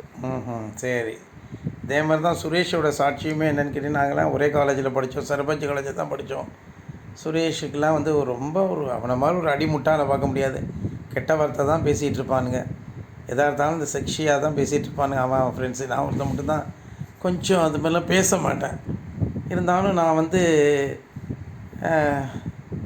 ஜீசஸ் அப்பயும் அதுக்கப்புறம் நான் ஜீசஸை ஏற்றுக்கிட்ட பிற்பாடு அது கல்லூரி முடியும் போது ஏற்றுக்கிட்டேன். நானெல்லாம் ஒரே கிளாஸு. அப்படி இருக்கும்போது என்னென்னு கேட்டிங்கன்னா, என்னை பார்த்து ஏன்டா மென்டல் ஆகிட்டே அப்படின்னு என்னை பார்த்து சொன்னான். அப்புறம் வந்து பைபிள் கையில் வச்சுருப்பேன், அதில் ஒரே ஒரு வார்த்தையை மட்டும் படிடாம்பா சுரேஷை, ஒரே ஒரு எழுத்தை மட்டும் படிச்சிடுறா அப்படிம்பேன். போடா லூசு பல் அப்படின்ட்டுருவான். அதனால் நான் உபவாசம் போட்டு அவனுக்காக ஜெபம் பண்ணேன், சுரேஷுக்காக. ஆண்டவரே அந்த பையனை எப்படியாவது ரட்சின்னு சொல்லிவிட்டு. அப்புறம் வந்து ஸ்டீஃபன் ஒருத்தன், திண்டுக்கல் ஸ்டீஃபன் இருப்பான், அவன் ஆசீர்வாத சபையில் தான் நாங்கள் இருக்கும்போது அவன்கிட்ட பேசியிருந்தேன். இந்த மாதிரி இன்றைக்கி ஜான் சாலமோன் அப்படிங்கிற ஒரு மீட்டிங் இருந்துச்சு. அந்த மீட்டிங்க்கு நம்ம வந்து சுரேஷை நான் அழைச்சிட்டு போகிறேன். சுரேஷை பற்றி ஸ்டீஃபனுக்கும் தெரியும், ஏன்னா நாங்கள் ஸ்கூல் படிக்கும்போது ஒரே கிளாஸில் படித்தோம். அதே மாதிரி காலேஜ்லேயும் ஒரே கிளாஸில் படித்தோம். ஸ்டீஃபன் வந்து காலேஜ் படிக்கலை, அவன் +2 நிறுத்திக்கிட்டான். +2 10th நிறுத்திக்கிட்டான் போல இருக்கான். அதிகம் படிக்காதவன் அவன். ஆமாம். அப்படி இருக்கும்போது என்னன்னு கேட்டிங்கன்னா, இந்த சுரேஷ் அப்போ அவனை வந்து ஒரு பயல அவன் வீட்டிலே கட்டி வச்சுருக்கான். அவன் அவன் அவன் வந்து அவனை அழைச்சிட்டு போவான் அப்படின்னு சொன்னபோது, அப்படியே இவன் என்னை சைக்கிளில் அழைச்சிட்டு போய் சைக்கிளில் தான் போவோம். அங்கேருந்து ஈஸ்வரி நகர்லேருந்து ஈஸ்வரி நகரில் தான் ஆசீர்வாதம் என்பவரோட வீடு இருந்துச்சு. ஈவினிங் வந்து நாங்கள்லாம் வந்து ரொம்ப ஆயத்தமாகி கிளம்பி சுரேஷ் வீட்டுக்கு போய் சுரேஷை வந்து என் கூட வாடனா வந்துட்டான். அவனும் சைக்கிள் எடுத்துகிட்டு வந்துட்டான். நாங்கள் வந்து நான் ஸ்டீவன் சைக்கிளில் உட்காந்துருக்கேன். அவன் சுரேஷ் சைக்கிளில் வந்து அவன் சைக்கிளில் வந்துட்டான். ஒரு மீட்டிங் அட்டென்ட் அப்போ அவன் எப்படியோ வந்துட்டான். அங்கே இருக்கக்கூடிய வந்துருக்கும்போது என்னடா எல்லாம் கிறிஸ்தவெல்லாம் தலைவாணி எடுத்துகிட்டு வரானுங்க கையிலன்னு ரொம்ப கிண்டல் பண்ணான். அதுக்கப்புறம் அவன் வந்து செய்தியை கேட்டுட்டு உடனே வந்து அப்படியே மனம் திரும்பி போயிட்டான். அது எனக்கு தெரியல. சரின்னு சொல்லிவிட்டு அடுத்த நாள் வந்து ஒருத்தர் வந்து ஃபோன் ஆசீர்வாதம் அப்போ ஃபோன் வந்து ஆசீர்வாதம் வீட்டில் இருந்துச்சு. ஃபோன் பண்ணி நாங்கள் அப்போ போகலை. அப்புறமா 2 பேர் அங்கே குகன் கிஃப்ட் 2 பேர் இருப்பாங்க. ஒருத்தர் என்கிட்ட உங்கள் ஃப்ரெண்டு ஒருத்தர் பாலச்சந்தன் ஒருத்தர் ஃபோன் பண்ணுறாரு. சுரேஷ்னு ஒருத்தர் ஃபோன் பண்ணுறாரு. ஓன்னு அழுதார். அப்புறம் வந்து ஜீசஸ் என்ன ரட்சி பாலு இருந்தானா அனுப்பிச்சி விடுங்க அப்படின்னாப்புல அப்படின்னு சொன்னதும் உடனே எனக்கு ஆச்சரியப்பட்டு இங்கேருந்து சைக்கிள் எடுத்துக்கிட்டு சுரேஷை போய் பார்க்க போனேன். பார்த்ததுமே என்கிட்ட வந்து கையை பிடிச்சிக்கிட்டு ஜீசஸ் என்ன மன்னிப்பாரான்னு கேட்டது எனக்கு ஆச்சரியமாக இருந்துச்சு. சரிடான்னு சொல்லி அவனை பீட்டர் ஸ்கூல் கிரவுண்டில் அழைச்சிட்டு போய் அவன்கிட்ட ரொம்ப நேரம் பேசிக்கிட்டு இருந்தேன். அப்புறம் நாங்கள் அங்கேயே உட்காந்துருந்தோம். மதியான சாப்பாடுக்கு இப்போல்லாம் கூட இல்லாமல் எதுவுமே இல்லாமல் காலையிலேருந்து அப்படி. அப்போ ஈவினிங் ஜெபம் பண்ணும்போது எங்களுக்கு அப்படி ஒரு பரிசுத்த ஆவியினோட பிரசன்னத்தை உணர்ந்தோம்.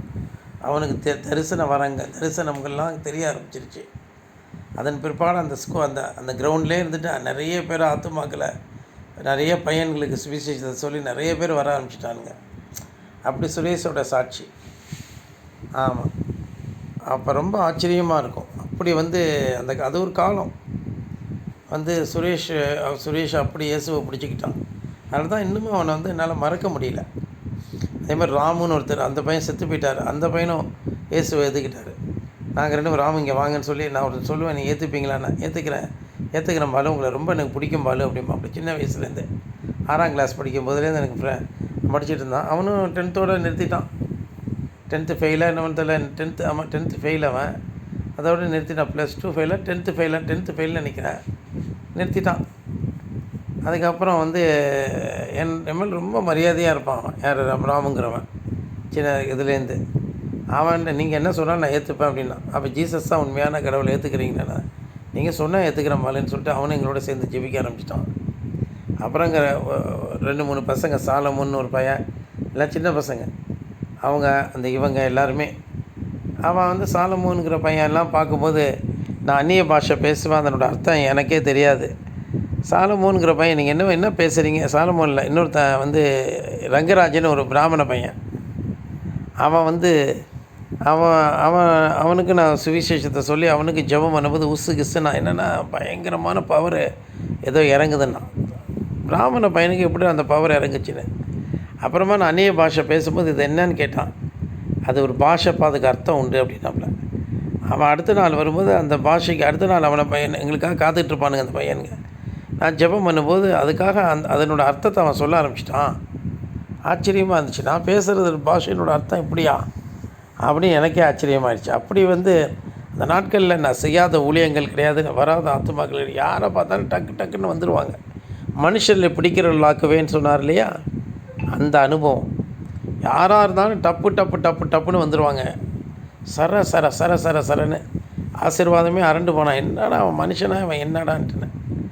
அப்படி ஊழியங்கள் மூலமாக நிறைய ஆத்துமாக்கள் வந்திருக்கு. ஆமாம். ஆனால் அந்த ஆத்துமாக்கள்லாம் நிலை நிற்கலைங்கிற ஒரு வருத்தம் எனக்கு இருக்குது. அந்த நாட்களில் அன்புலாம் என்னோடய செய்தியை கேட்டுட்டு அப்படி அரண்டு போவாள். அதனால தான் எனக்கு அன்பு மேலே எனக்கு தனி வந்து ஒரு அன்பு உண்டு. அது ஒரு காதலாக கூட இருந்துச்சு. அன்பு மேலே எனக்கு ரொம்ப காதலாக இருக்கும். காதல்னால் பெண் வந்து நல்லா வந்து பார்க்குறதுக்கு அழகாக செழிப்பாக இருந்தால் அது மேலே காதல் வர்றது வந்து அது காமம். ஆனால் இவன் வத்தலும் தொத்தலுமாக தான் இருப்பாள்.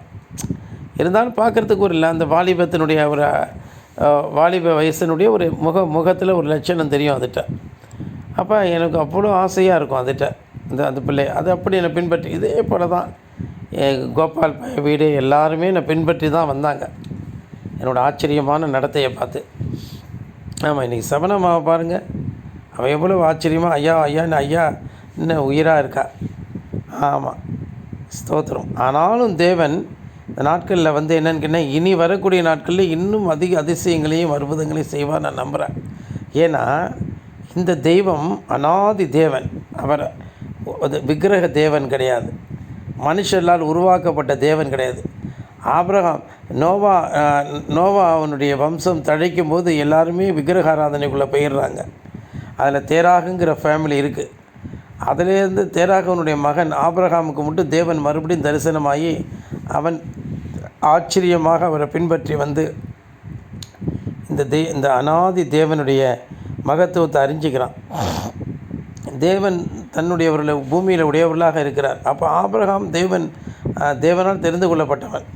அவனுடைய வம்சத்தில் வந்து அந்த தெரிந்து கொள்ளப்பட்டவர்கள்லாம் வருவாங்கன்னு அவனுக்கு ஒரு வாக்குத்தத்தம் கொடுத்து அதனுடைய அடிப்படையில் நாமெல்லாம் அந்த வம்சத்தில் தான் வந்திருக்கோம். ஆவிக்குரிய வம்சத்தை நான் சொல்கிறேன், மாம்ச பிரகாரமாக வரக்கூடிய வம்சத்தையே நான் சொல்லலை.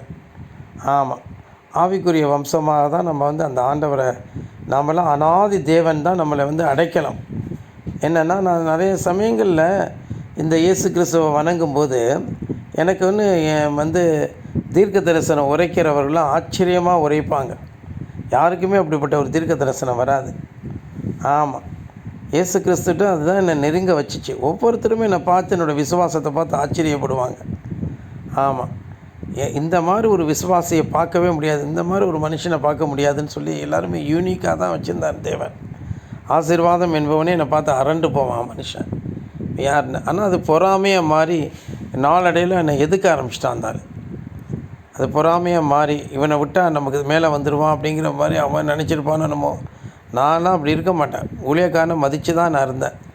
ஆனால் என்னை வந்து அவன் டீஸ் பண்ணி எல்லார் முன்னிலையிலும் என் பேரை கெடுத்து, ஏன்னா அந்த நாளில் இந்த நாள் வரைக்கும் கண்டிப்பாக இருப்பேன். ஆசீர்வாதத்தையுமே அவளை கண்டிப்பாக பேசுவேன். வேத வாக்கியம் அப்படி சொல்லும்போது நீங்கள் ஏன் இப்படி நடக்கிறீங்க அப்படின்னு சொல்லுவேன். ஒவ்வொருத்தரையும் கண்டிக்கும் போது எல்லாருமே என்னை பகைக்க ஆரம்பித்தாங்க. அப்புறம் என்ன பண்ணுறது, கொஞ்ச நாள் இருண்ட காலமாக போச்சு. அப்புறம் லா படிக்க போனேன், சட்டம் படிக்க போயிட்டேன். அதுக்கப்புறமும் தேவன் அந்த கடைசி நாட்களில் என்னை வந்து எச்சரித்தார். மறுபடியும் நான் வந்து ஆண்டவர்கிட்ட நான் வந்தேன். ஆமாம், ஆச்சரியமாக தான் இன்றைக்கி நடத்திட்டுருக்கிறாரு. ஆமாம், மறுபடியும் இன்னி வரைக்கும் நான் எந்த வேலையுமே செய்யலை. ஆனால் தேவன் என்னை அதிசயமாக நடத்திட்டு வராரு. அதான் இன்னமும் வந்து இதை வந்து உலகம் எங்குமே இந்த சாட்சி போகும். நம்மளுடைய சாட்சி தான் முக்கியம். தேவன் எங்கே வசிக்கிறார்னா அவர் தீர்க்க தரிசனத்தின் ஆவியாக இருந்து நமக்குள்ளே அவருடைய இருந்து சாட்சியிடுகிறார். அநாதி தேவன் ஒன்று அடைக்கலாம். அப்போ தான் சொல்லுவார், என்னை வந்து தேவன் வந்து இருக்கும்போது என்னை ஒன்று ஆதி முதலாய் தெரிந்து கொண்டிருக்கிறேன், அநாதி தேவனாக நான் அநாதி காலத்திலிருந்து நான் உன்னை அறிவேன்ப்பான்னு சொல்லும்போது எனக்கு ரொம்ப அழுகையாக வரும். இவ்வளோ அன்புள்ளவரா, நம்மெல்லாம் எவ்வளோ அற்ப மனுஷங்களாக இருக்கோம், எவ்வளோ கோவப்படுறோம், எவ்வளோ சின்ன பிள்ளைத்தனமாக நடந்துக்கிறோம், நம்மளையும் போய் நேசிக்கிறாரே அவர் அப்படின்னு நான் நினச்சி ரொம்ப ஆச்சரியப்பட்டு போவேன்.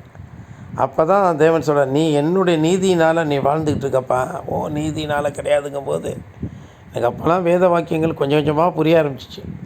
இப்போ எனக்கு வந்து வேத வாக்கியம் வந்து தேவன் நல்லா வந்து எனக்கு போதிச்சிட்டார். யாருக்குமே புரியாதது தான். ஆசீர்வாதம் என்பவனே அரண்டு போவான், எப்பட்றா இப்படி கருகலான காரியங்களெல்லாம் வந்து சொல்கிறானே அப்படின்னு சொல்லிட்டு. ஆனால் அந்த ஆள் அரைச்சமாகவே அரைச்சிட்ருப்பான். நான் அப்படி கிடையாது. ஒவ்வொரு நாளும் புது புது காரியங்களை சொல்கிறதுனால எல்லோரும் அரண்டு போவாங்க. ஆனால் யாருக்கு நீ வசனம் தேவை? உலக பிரகாரமான அதிசயங்களும் அற்புதங்களும், அதாவது கேலி கூத்துகளும் வந்து அதுதான் தங்களே. இப்போ பாருங்கள், ஜனங்களே பாருங்கள், நம்பி தமிழ்நாட்டு ஜனங்களே இந்த மாதிரி திமுகவுக்கு ஓட்டு போடுது. இன்றைக்கும் அவங்க கண் திறக்கப்படலை இல்லையா? ஆமாம், உண்மையான ஒரு மனிதர்களை பார்க்கும்போது அதை வந்து அவங்கள வந்து ஏற்றுக்கவே மாட்டேங்கிறாங்க. ஆமாம், அப்புறம் எப்படி மோடி ஆட்சிக்கு வந்தார்? அதான் தேவனுடைய ஆளுமை. தேவன் நம் மீது இரக்கம் வைத்து இந்த தேசத்துக்கு அப்படி ஒரு மனிதரை கொடுத்தார். அப்படி தான் நான் எடுத்துக்கிறேன். ஆமாம், அதே போல் தமிழ்நாட்டு ஜனங்களுக்கும் அதை தேவன் செய்யணுன்னு தான் நான் மன்றாடிட்டுருக்கேன். கர்த்தரை வந்து என்ன செய்யட்டும். ஏன்னா நாம் போய் அரசியலில் ஈடுபட முடியாது. எனக்கெல்லாம் அந்த அரசியலில் ஈடுபட்டு அதெல்லாம் நம்முடைய வேலை இல்லை. ஏன்னா நம்முடைய ராஜ்யம் இந்த உலகத்துக்குரியதல்ல. இனி வரக்கூடிய சிங்காசனம் எல்லாமே இனி நமக்கு கொடுக்கப்பட போகுது. இனி வரக்கூடிய ராஜ்யத்தை நம்ம ஆளுகை செய்வோம். அதில் சாத்தானே இருக்க மாட்டான். சாத்தான் உள்ள இந்த இதில் போய் நம்ம போய் காம்ப்ரமைஸ் பண்ண முடியாது. அதனால தான் நான் என்ன சொல்கிறேன், இப்பொழுது தேவன் நம்ம நடுவில் தான் இருக்கிறார். அவர் தான் செடி, திராட்சை செடி. அவரிலே நாம் கொடியைப் போல அவரில் நிலைத்திருந்தோம் என்றால் அதிக கனிகளை கொடுக்கத்தக்கதாக சுத்தம் பண்ணுவார். முதலாவது நம்ம ஆவிக்குரிய கனிகளை கொடுக்கணும். புரியுதா? முதலாவது ஆவிக்குரிய கனிகளை கொடுக்கணும். அதுக்கப்புறம் ஆத்தும ஆதாய கனியை கொடுப்பார். ஆமாம், நம்முடைய வாழ்க்கையில் எளிமை, துயரம், சாந்தம் என்கிற கனிகளையும், அன்பு, சந்தோஷம், சமாதானம், இந்த சாந்தம் என்கிற அந்த கனிகளையும் ஆவியின் கனிகளை கொடுக்கும் பொழுது நிறைய ஜனங்கள் நம்மளை பின்பற்றி வருவாங்க. ஆனால் இந்த உலகத்தில் இருக்கக்கூடிய ஜனங்கள் ஏராளமாக இருந்தாலும் அவங்களாம் தேவனுடைய ஜீவ புஸ்தகத்தில் பேர் எழுதப்படாதவங்க, ரெப்ரபேட்ஸ்ன்னு சொல்லுவாங்க அவங்கள.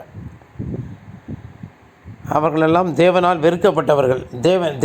தேவன் அவர்களை அறியவில்லை. அவர்களை தேவன் கிட்ட சேர்க்கவே மாட்டார். ரெப்ரபேட்ஸ்ன்னு சொல்லுவாங்க.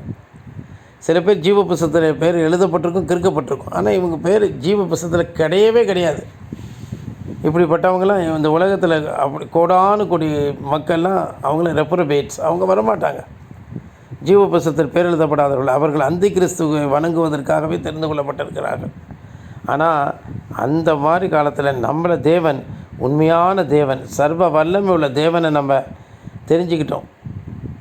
நம்மளை தேவன் நம்ம தெரிஞ்சுக்கிட்டார். இப்போ எப்ஸ்டீன் ஃபைல்னு சொல்லிகிட்டு இருக்கிறாங்க. அந்த எப்ஸ்டீன்கிறவன் யார்? இன்னும் ஒவ்வொரு தடவையும் ஒவ்வொரு காலகட்டத்திலும் ஒரு ட்ரெண்டு வந்துக்கிட்டு இருக்கு. அவனை சாத்தானை வழிபடக்கூடியவன், ஸ்திரீகளை அலங்கோலப்படுத்தினவன். அவனும் ட்ரம்ப்பும் அயோக்கிய பயலும், காலி பயல்கள். இதே மாதிரி அவன் நிறைய பேருக்கு இந்த மாதிரி ஸ்திரீகளை சப்ளை பண்ணி அதை இந்த மாமா வேலைன்னு சொல்லுவாங்களே, அதெல்லாம் பண்ணவன். ஆமாம், அதில் ராகுலும் ஒரு அயோக்கிய பையன். ராகுல் பையன் அந்த எப்ஸ்டீன் ஃபைலில் மாட்டிக்கிட்டு இருக்கான்.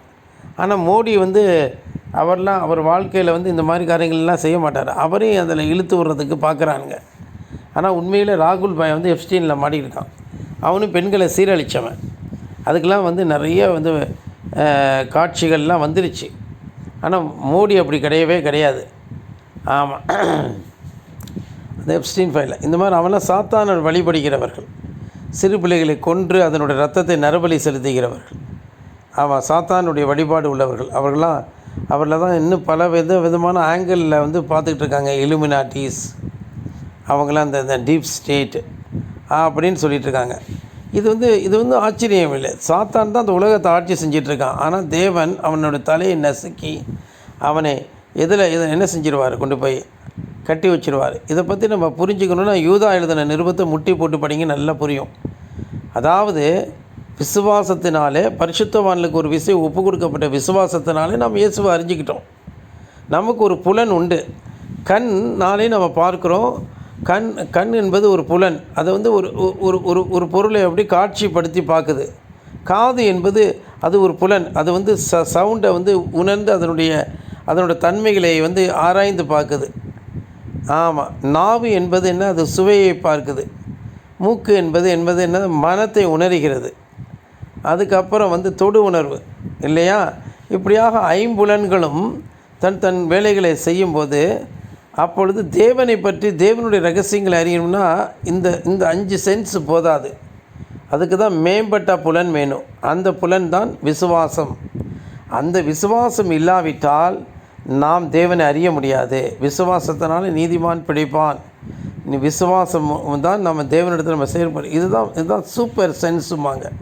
இந்த சுப்ரீம் சென்ஸ், அந்த சூப்பர் சென்ஸ் நமக்குள்ளே இருக்கிறதுனால தான் நம்ம இயேசு கிறிஸ்துட்ட வந்துட்டோமே தவிர நாம வரவே முடியாது. அதுதான் இன்றைக்கி உள்ள செய்தியினுடைய சாராம்சம். அந்த அனாதி தேவன் அனாதி காலத்துக்குள்ளாக நம்மை கொண்டு போவதற்காக, நித்தியத்துக்குள்ளாக கொண்டு போவதற்காக அவர் அனாதி காலம் முதலாய் நம்மளெல்லாம் தெரிஞ்சு வச்சிருக்கிறார். அவருடைய புத்தகத்தில் எழுதி வச்சிருக்கிறார். எப்படி எழுதினார்னா, உலக தோற்றத்துக்கு முன்னாடியே தெய்வம் அவர் மனிதனை போல அவர் அடிக்கப்பட்டு அந்த இரத்தத்தினாலே அவரோட புத்தகத்தில் எழுதியிருக்கிறார். அவரோட இரத்தத்தினால தான் நம்மளோட பேர்லாம் அங்கே எழுதப்பட்டிருக்கு. ஆம் அன்பானவர்களே, அதனால தான் இந்த நாட்களில் இயேசுவை நம்ம வணங்குறோமே தவிர, நாமளாக போய் ஏதோ பைத்தியம் குளித்தனமாக பித்து குளித்தனமாலாம் நம்ம வணங்கவே இல்லை. ஆமாம், அதை தான் தெரிஞ்சுக்கோங்க. செவனமாக இருந்தாலும் டீச்சரமாக இருந்தாலும் சரி. ஆனாலும் சுரேஷ் இப்படி செய்கிறது மனசுக்கு சங்கடமாக இருக்குது, அன்பு இப்படி செய்கிறது சங்கடமாக இருக்குது. அவர்களெல்லாம் மனம் திரும்பி வரணும். ஆனால் அநேகருடைய பேர் ஜீவ புஸ்தகத்தில் எழுதப்பட்டு திரும்ப அடிக்கப்பட்டுடுது, கிறுக்கப்பட்டுடுது. ஆமாம், அது மாதிரி தான் யூதாஸ் காரியத்தோட பேர் கிறுக்கப்பட்டுச்சு. ஆனால் பேதுருடைய பேர் கிறுக்கப்படலை. அவன் மேலே தேவன் என்ன செய்கிறார், போய் அவனை மறுபடியும் கொண்டு வந்து சேர்க்குறார். அதே போல் தான் நாமும் நம்முடைய எவ்வளோ குறைகள் இருந்தாலும் தேவன் நம்ம ஜெப குறைவு, வேத வாசிப்பு குறைவு, உபவாச குறைவு, பரிசுத்த குறைவு, காணிக்கை கொடுக்குறதுல குறைவு இருந்தாலுமே கூட தேவன் பொறுத்துக்கிட்டு நம்மளை எப்படியாவது மறுபடியும் நம்மளை பரிபூர்ணப்படுத்த தான் பார்க்குறாரு. நிச்சயமாக நம்ம கொண்டு இன்னும் நிறைய பேரை இதே போல் தேவன் முன்குறிக்கப்பட்டவர்கள், நித்திய ஜீவனுக்கென்று நியமிக்கப்பட்டவர்கள் எல்லாம் நம் மூலமாக வருவாங்க. நம்ம சோர்ந்து போகாமல், தளர்ந்து போகாமல் அவருக்குள் நிலைத்திருந்து அதிக கனிகளை கொடுப்போம். கனிகள் கொடுக்கறது என்றால் நிறைய பிள்ளைகளை பெற்றெடுக்கிறது, கர்ப்பத்தின் கனி. ஆமாம், கிறிஸ்துவை நிறைய கர்த்தருடைய பிள்ளைகள் அங்கே ஒன்று இங்கொன்றுமா உலகம் எங்கும் இருக்காங்க. அவங்களுக்கெல்லாம் சுவிசேஷத்தை தான் நம்ம அறிவிக்கிறதுக்கு தான் தேவன் நம்ம தெரிஞ்சுக்கிட்டு இருக்கிறார்.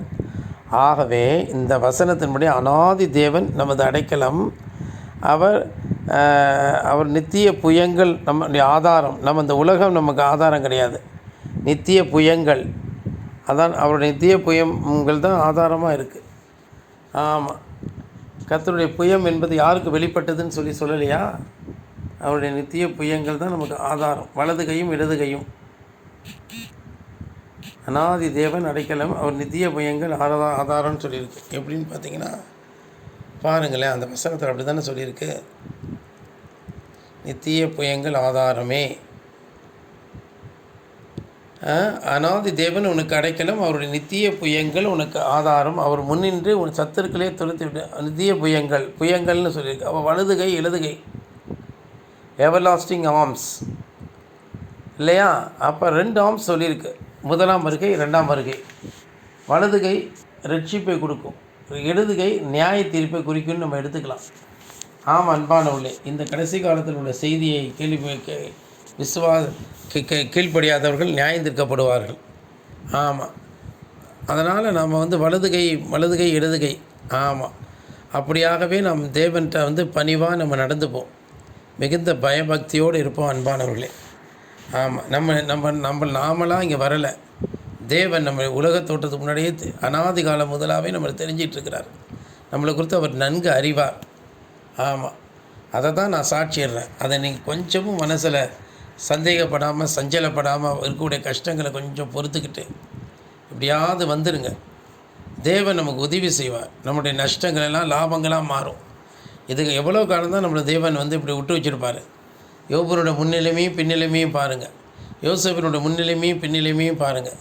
ஒவ்வொரு பரிசுத்தவானுடைய முன்னிலைமையும் பின்னிலைமையும் பார்த்தோம்னா ஆமாம் அற்புதமாக இருக்கும். ஆமாம், அதுதான் தேவன் நமக்கும் செய்ய போகிறார். கர்த்தர் நம்மளை ஆசீர்வதிப்பாராக. சரி, சந்தோஷம். சித்ரா ஜெபம் பண்ணுப்பா.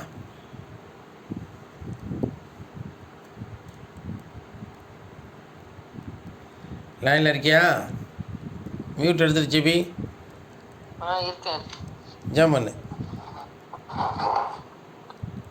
ஸ்தோத்திரம் ஆண்டவரை ஸ்தோத்திரிக்கிறோம். இந்த மாலை வேளையில் இப்படியாக எங்களை அப்பா ஸ்தோத்திரம் எவ்வளவாய் நேசித்து ஒவ்வொருடைய அனுபவங்களையும் நாங்கள் பகிர்ந்து நீர் எவ்வாறு எங்களை தெரிந்து கொண்டீர் என்பதையும் ஒவ்வொருவரும் நாங்கள் அறிக்கையிட்டோம். நாங்கள் ஒவ்வொருவரும் திக்கற்றவர்களாய் அனாதையாய் அன்பிற்காக இயங்கி நிற்கும் பொழுது நீர் எங்களை அன்பு செலுத்தி சிநேகித்து தேவனை இவ்வளவாய் எங்களை கொண்டு வந்து அந்த சபையிலும் சகோதர சிநேகத்திலும் எங்களை வைத்திருக்கிறீர். அதற்காக நாங்கள் நன்றியோடு ஸ்தோத்திரிக்கிறோம். தேவனே, இப்படியாக எங்களை நீர் ஒவ்வொரு நாளும் கண்மணியை போல் பாதுகாத்து வருகிறீர். இந்த வார்த்தைகளை கேட்டு நாங்கள் மிகவும் உற்சாகமாகவும் அப்பா ஸ்தோத்திரம் எங்களுக்குள் மிகவும் பக்தியாகவும் நாங்கள் இருக்கவும், அதன்பா ஸ்தோத்திரம் இன்னும் நிறைய வார்த்தைகளையும் சகோதரம் மூலியமாக நிறைய செய்திகளையும் எங்களுக்கு கொடுத்து இவ்வாறு எங்களை நீர் போஷித்து அன்பு செலுத்தி ஒவ்வொரு நாளும் எங்களை வழிநடத்தி வருகிறீர். அதற்காக நாங்கள் நன்றியோடு ஸ்தோத்திரிக்கிறோம். எப்பா தேவனே, நீ இருக்கும் பொழுது எங்களுக்கு எதற்கும் நாங்கள் பயப்படவோ கவலைப்படவோ இல்லாமல் எல்லா காரியங்களையும் ஸ்தோத்திரத்தோடும் ஜெபத்தோடும் விண்ணப்பத்தோடும் உம்முடைய சமூகத்தில் நாங்கள் வைக்கிறோம். நீர் அதை எங்களுக்கு நிறைவேற்றி தருவீராக. இவ்வளவு நாளா எங்களை நீர் வழி நடத்தினீர். அன்பினாலும் அரவணைப்பினாலும் உங்களுடைய சட்டைகளின் கீழும் எங்களை பாதுகாத்து நீரே எங்களுக்கு கோட்டையும் மரணமாய் இருந்து பாதுகாத்து வந்து வழிநடத்தினீர். இனிமேலும் ஒவ்வொருடைய எதிர்காலத்தையும் நீர் பொறுப்பெடுத்து வழிநடத்தி எங்களை ஆசீர்வதிப்பீராக. ஆண்டவரே ஸ்தோத்திரிக்கிறோம். தேவனே ஸ்தோத்திரம் ஸ்தோத்திரம். நாளை ஆராதனை ஆசீர்வதிப்பீராக. இந்த மாலை வேலை ஜெபத்தை ஆசீர்வதித்து நல்ல செய்தி நல்ல அனுபவங்களை கொடுத்ததற்காகவும் நாங்கள் நன்றியோடு ஸ்தோத்திரிக்கிறோம். இயேசுவின் நாமத்தில் வேண்டிக் கொள்கிறோம் பிதாவே. ஆமேன். நல்ல தெய்வமே, வானம் பூமி படைத்தவரே, சர்வ வல்லவரே, மட்டுமா எங்கள் மத்தியில் உலாவி அதிசயமான வார்த்தைகளையும் சாட்சிகளையும் நாங்கள் பகிர்ந்து கொள்ள கிரியை செய்தீர். அது எங்களுக்கு பக்தி விருத்தியும் சந்தோஷத்தையும் மகிழ்ச்சியும் இன்னும் தேவனிடத்தில் நெருங்கி வரக்கூடிய அனுபவத்தையும் தந்தது ஆண்டவரே. இது உம்முடைய செய்கை ஆண்டவரே. இது வாயினால் விவரிக்க முடியாத அற்புதம் ஆண்டவரே. இது மனுஷர் இதே போல் உலகமெங்கும் இருக்கக்கூடிய ஆடுகளெல்லாம் நாங்கள் கூட்டிச் சேர்க்க இன்னும் கிருபை வரங்களையும் தாளந்துகளையும் வல்லமைகளையும் அதிகாரங்களையும் தாரும். வளர்ச்சி கட்டத்தை தாரும். நான் முழுக வேண்டிய ஒரு ஸ்நானம் உண்டு. அதன் மூலம் இவ்வளவாய் நான் நெருக்கப்படுகிறேன் என்று சொல்லியிருக்கிறது ஐயா. இதை சொல்லும் பொழுது இயேசுவானவர் ஆண்டவரே எவ்வளவு மத்தேயு 5 உள்ள காரியங்களே அதிலே பேசி வருகிறார். குடும்பத்திலே பிரிவினையை போடுவேன் என்கிறார் ஆண்டவரே. இப்படியெல்லாம் சொல்லி தான் அதன் மூலம் ரொம்ப நெருக்கப்பட்டார் ஆண்டவரே. ஸ்தோத்திரம். அதே போல் தான் இந்த ஊழியக்காரனுக்கு அப்படி ஒரு பணியை கொடுத்திருக்கிறீர். இந்த பாதையில் உள்ள ஒவ்வொருவருக்கும் அப்படி ஒரு பணியை கொடுத்திருக்கிறீர். கர்த்தர் கிரியை செய்வீராக. எங்கள் மூலமாய் அநேகர் விடுவிக்கப்படவும் கட்டுண்டவர்களை காவலிருந்து விடுவிக்கவும் சாம்பலுக்கு பதிலாக சிங்காரத்தையும் ஆண்டவரை ஒடுங்கின ஆவிக்குள்ள துதியினுடைய கொடுக்கவும் எங்களை நீ பயன்படுத்தும். வல்லமை நாங்கள் தரித்து கொள்வோமாக. ஹalleluya ஷாரியா ஹமீஸ் புது ஷாஹமியா ஹமியா ஹகா அசந்தா லயி சுகுச்சுகோ பதத்தையா ஹம்மக்கோ ஊசையான ஹதவோ பீரியா பிதிந்தி பிஷ்பதிந்தி லிகிங்கி குச் பதையோ கோகோ காரபியா லமா ஹமகதோ ஷகதியா ஜிதுந்து லிகம்மோ கச்பதியோ வகோ பார் பியங்கா லகதிதி கப்பத்தா ரமந்தா கச்பதியோ கனானா ஆர பியங்கா லகதிதி சந்தனோ ஷபுந்தா ஷால பியங்கர லகதிதி கஸ்பத்தோ பச்சி பிதி ஸ்பதங்கோச் பதியான கதபோனா. ஆச்சு அர்த்தம் தெரிஞ்சிச்சா சித்ரா சிஸ்டர்? உங்களுக்கு தெரிஞ்சிச்சா? இல்லாட்டி மற்ற மணி அரசோ ஆர்வம் உங்களுக்கெல்லாம் ஏதாச்சும் புரிஞ்சிச்சாயா?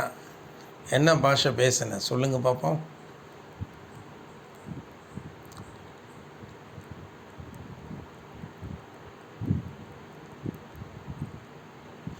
என்னப்பா சித்ரா சொல்லு.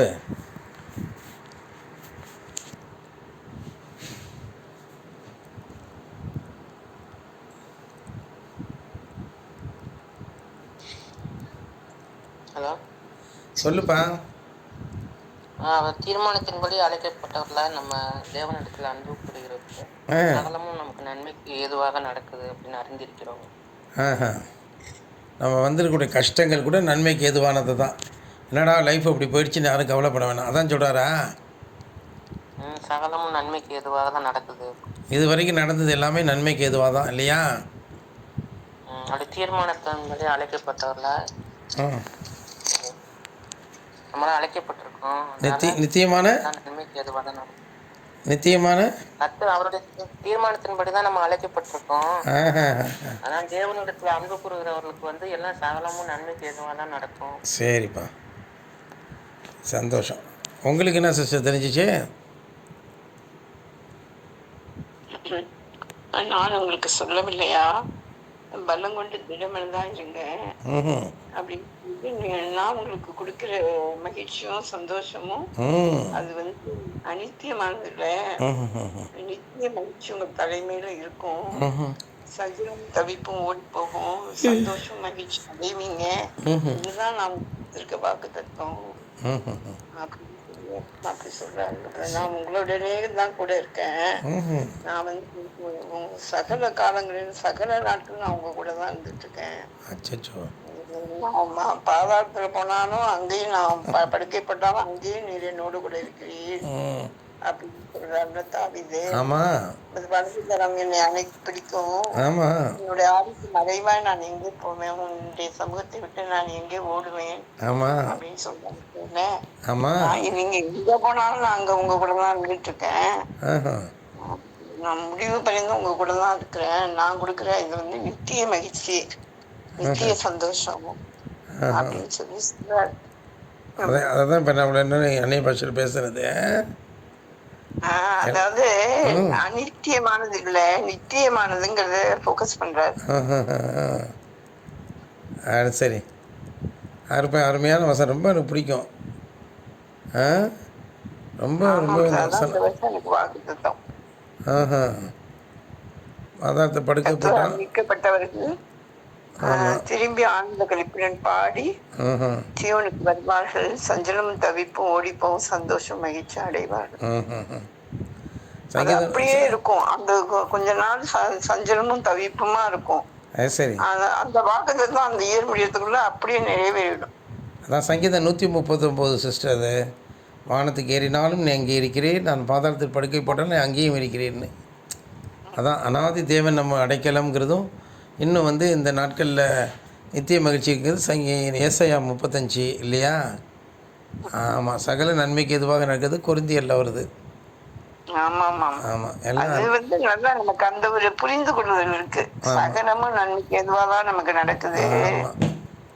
அவ்வளோ ஜீசஸுக்கே எவ்வளோ அவரை வந்து அவரை அடிச்சாங்க, என்னென்னலாம் பண்ணாங்க. ஆனா வந்து அது நன்மைக்கு, நம்மளுடைய நன்மைக்கு எதுவாக தானே அது இருக்கு. அது சரி. ஆகவே நம்ம சோர்ந்து போகாமல் ரொம்ப சந்தோஷமாக இருப்போம். எங்கள் பிதாவே. சித்ரா, நீ ஜெபிச்சிட்டியாப்பா? ஜெபிச்சிட்டேன். அன்புள்ள தேவனே, எங்கள் சாட்சிகளை பகிர்ந்து கொண்ட பொழுது எங்களுக்கு இன்னும் நம்பிக்கை பலப்படுகிறது. ஆண்டவரே, உண்மையான தேவன் எங்களை நீர் தெரிந்து கொண்டீர். அனாதி தேவன் எங்களை மிகவும் நேசித்தீர். எங்களுடைய சத்துருக்களை நீர் துரத்தி விடுவீர். இப்பொழுது சத்துருக்களாக இருக்கக்கூடிய வாழ்க்கையில் இருக்கக்கூடிய கஷ்டங்கள், துன்பங்கள், வியாதிகள், பலகீனங்கள், ஆண்டவரே பகைமைகள், ஆண்டவரே எல்லா விதமான வறுமைகள், தரித்திரங்கள், வியாதிகள், குறைகள் எல்லாம் நீங்கி கடைசியிலே ஆண்டவரே மரணத்தையும் துரத்தி விடுவீர். மரணம் எங்களை தொட முடியாத ஆண்டவரே, ஸ்தோத்திரம் ஆண்டவரே. மரணமே உன் கூர் எங்கே, பாதாளமே உன் ஜெயம் எங்கே என்று சொல்லி பெரிய சத்துரு, கடைசி சத்துருவை நீர் பரிகரித்து விடுவீர். சகல சத்துருக்களையும் நாங்கள் வென்று விடுவோம். துதிக்கிறோம். ஷூதியா அம்மா கரகொச்பதியா துதோனா ஈமியா சதுக்கஷ் பதிந்தி ஸ்பதா கச்சையா லகதபோனா கூறு திதிந்தி சுகுதுது ஷீத்தி ஸ்பதானா. இப்படியாகவே தேவன் மகத்துவத்தையும் மாட்சியுமே எங்களுக்கு தந்து நீர் வழிநடத்துவீராக. ஞானங்களும் வல்லமைகளும் பலன்களும் ஜீவன்களும் கொடுக்கப்படட்டும். வரங்களும் அதிகாரங்களும் அடையாளங்களும் தேவனுடைய கர்த்தாவே எல்லா விதமான தாளந்துகளும் உந்துதல்களும் இன்ஸ்பைரேஷன்ஸ் கட்டுகளும் எங்கள் மீது போடப்பட்டு தேவனே மகத்துவமாய் நாங்கள் விளங்குவோமாக. இனி வரக்கூடிய நாட்களில் உலகத்தையும் உலகத்தில் உள்ளவைகளையும் காலையும் கீழே போட்டு மிதிப்போமாக. உலகம் அல்லேலூயா என்ன யார் அல்லேலூயா உலகத்தில் உள்ளவைகள் நாங்கள் ஜெயிப்போமாக. நீர் உலகத்தை ஜெயித்தது போல் நாங்கள் உலகத்தை ஜெயித்து உடைய உன்னதத்துக்கு வருவோமாக.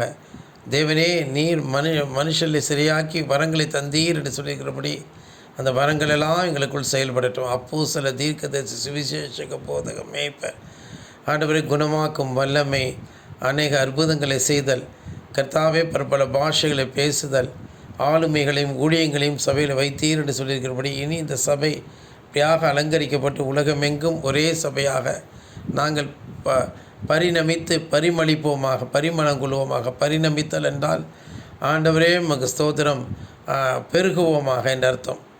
ஆண்டவரே, பரிமளிப்போம் என்றால் வாசனை வீசுவோம் என்ற அர்த்தம்.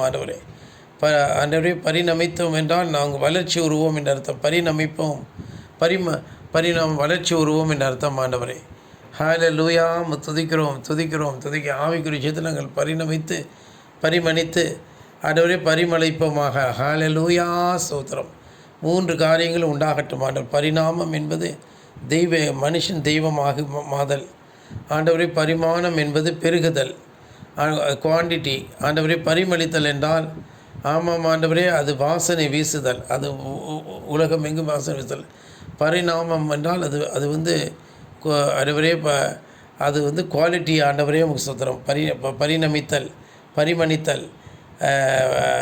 பரிமளித்தல் என்றால் அது வாசனை வீசுதல், சுவிசேஷத்தை பறைசாற்றுதல் என்ற அர்த்தம். இப்படியாக 3 காரியங்கள் எங்கள் வாழ்க்கையில் உண்டாகட்டும். கர்த்தர் பெரிய காரியங்களை செய்வீராக. கன மகிமை துதி எடுத்துக்கொள்ள எல்லாரையும் வாழ்த்துக்கிறேன். எல்லாருடைய யுத்தம் செய்வீராக. இந்த சீதாபதி போன்றவர்களெல்லாம் ஆண்டவரை எப்படியாவது எழுந்து நடக்கட்டும். இப்பொழுது டீச்சரமாக ஜுரம் வருகிறது, ஆண்டவரே உடல் புறாக அரிக்கிறது. ஆண்டவரே அந்த அந்த மகளை எப்படியாவது விடுவியும், பிசாசை கடிந்து கொள்ளும். ஆண்டவரே அந்த அம்மா பாவங்களை அறிக்கை செய்யட்டும், செவனமானும் அப்படியாக செய்யட்டும். ஒவ்வொருடைய வாழ்க்கையிலும் இதுவும் மணியரசன் தகப்பனுக்கு சுகத்தை தருவீராக. கார்த்திகைக்கு எப்படியாவது திருமணமாகட்டும். பாபு பிள்ளை நல்ல விதமாக பக்தியில் விருத்தி அடைஞ்சு நல்ல வேலையில் அமரட்டும்.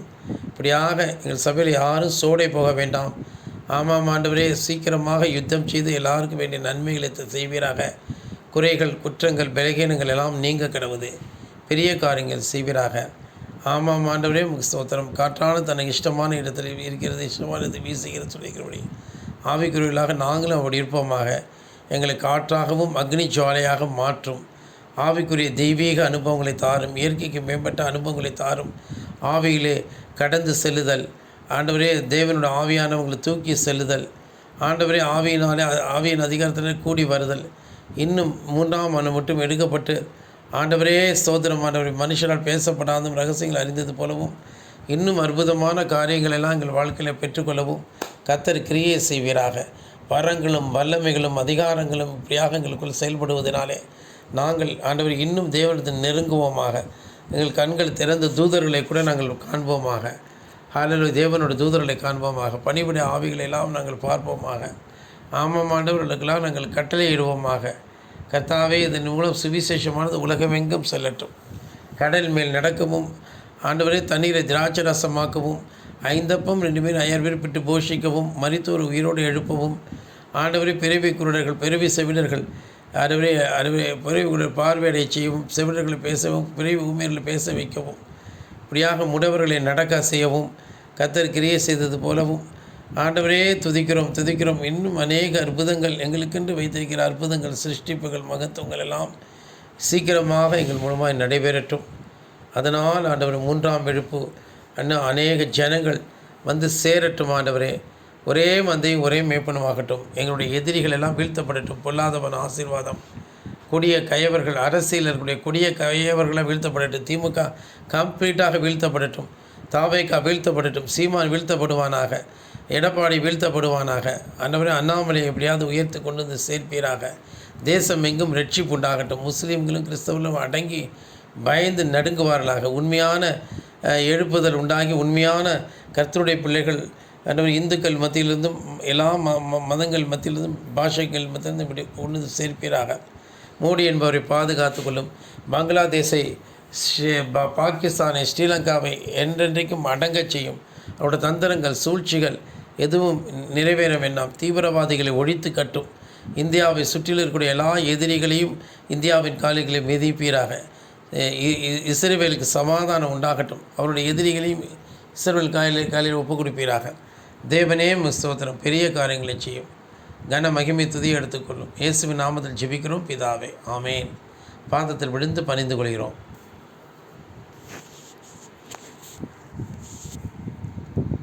ஆமீன். கர்த்தர் தாமே நம் ஜெபத்தை கேட்டவுடனே நன்றியோடு அவரை ஸ்தோத்திரிப்போம். ஸ்தோத்திரம், ஸ்தோத்திரம், ஸ்தோத்திரம், ஸ்தோத்திரம், ஸ்தோத்திரம், ஸ்தோத்திரம், ஸ்தோத்திரம். ஆமீன்.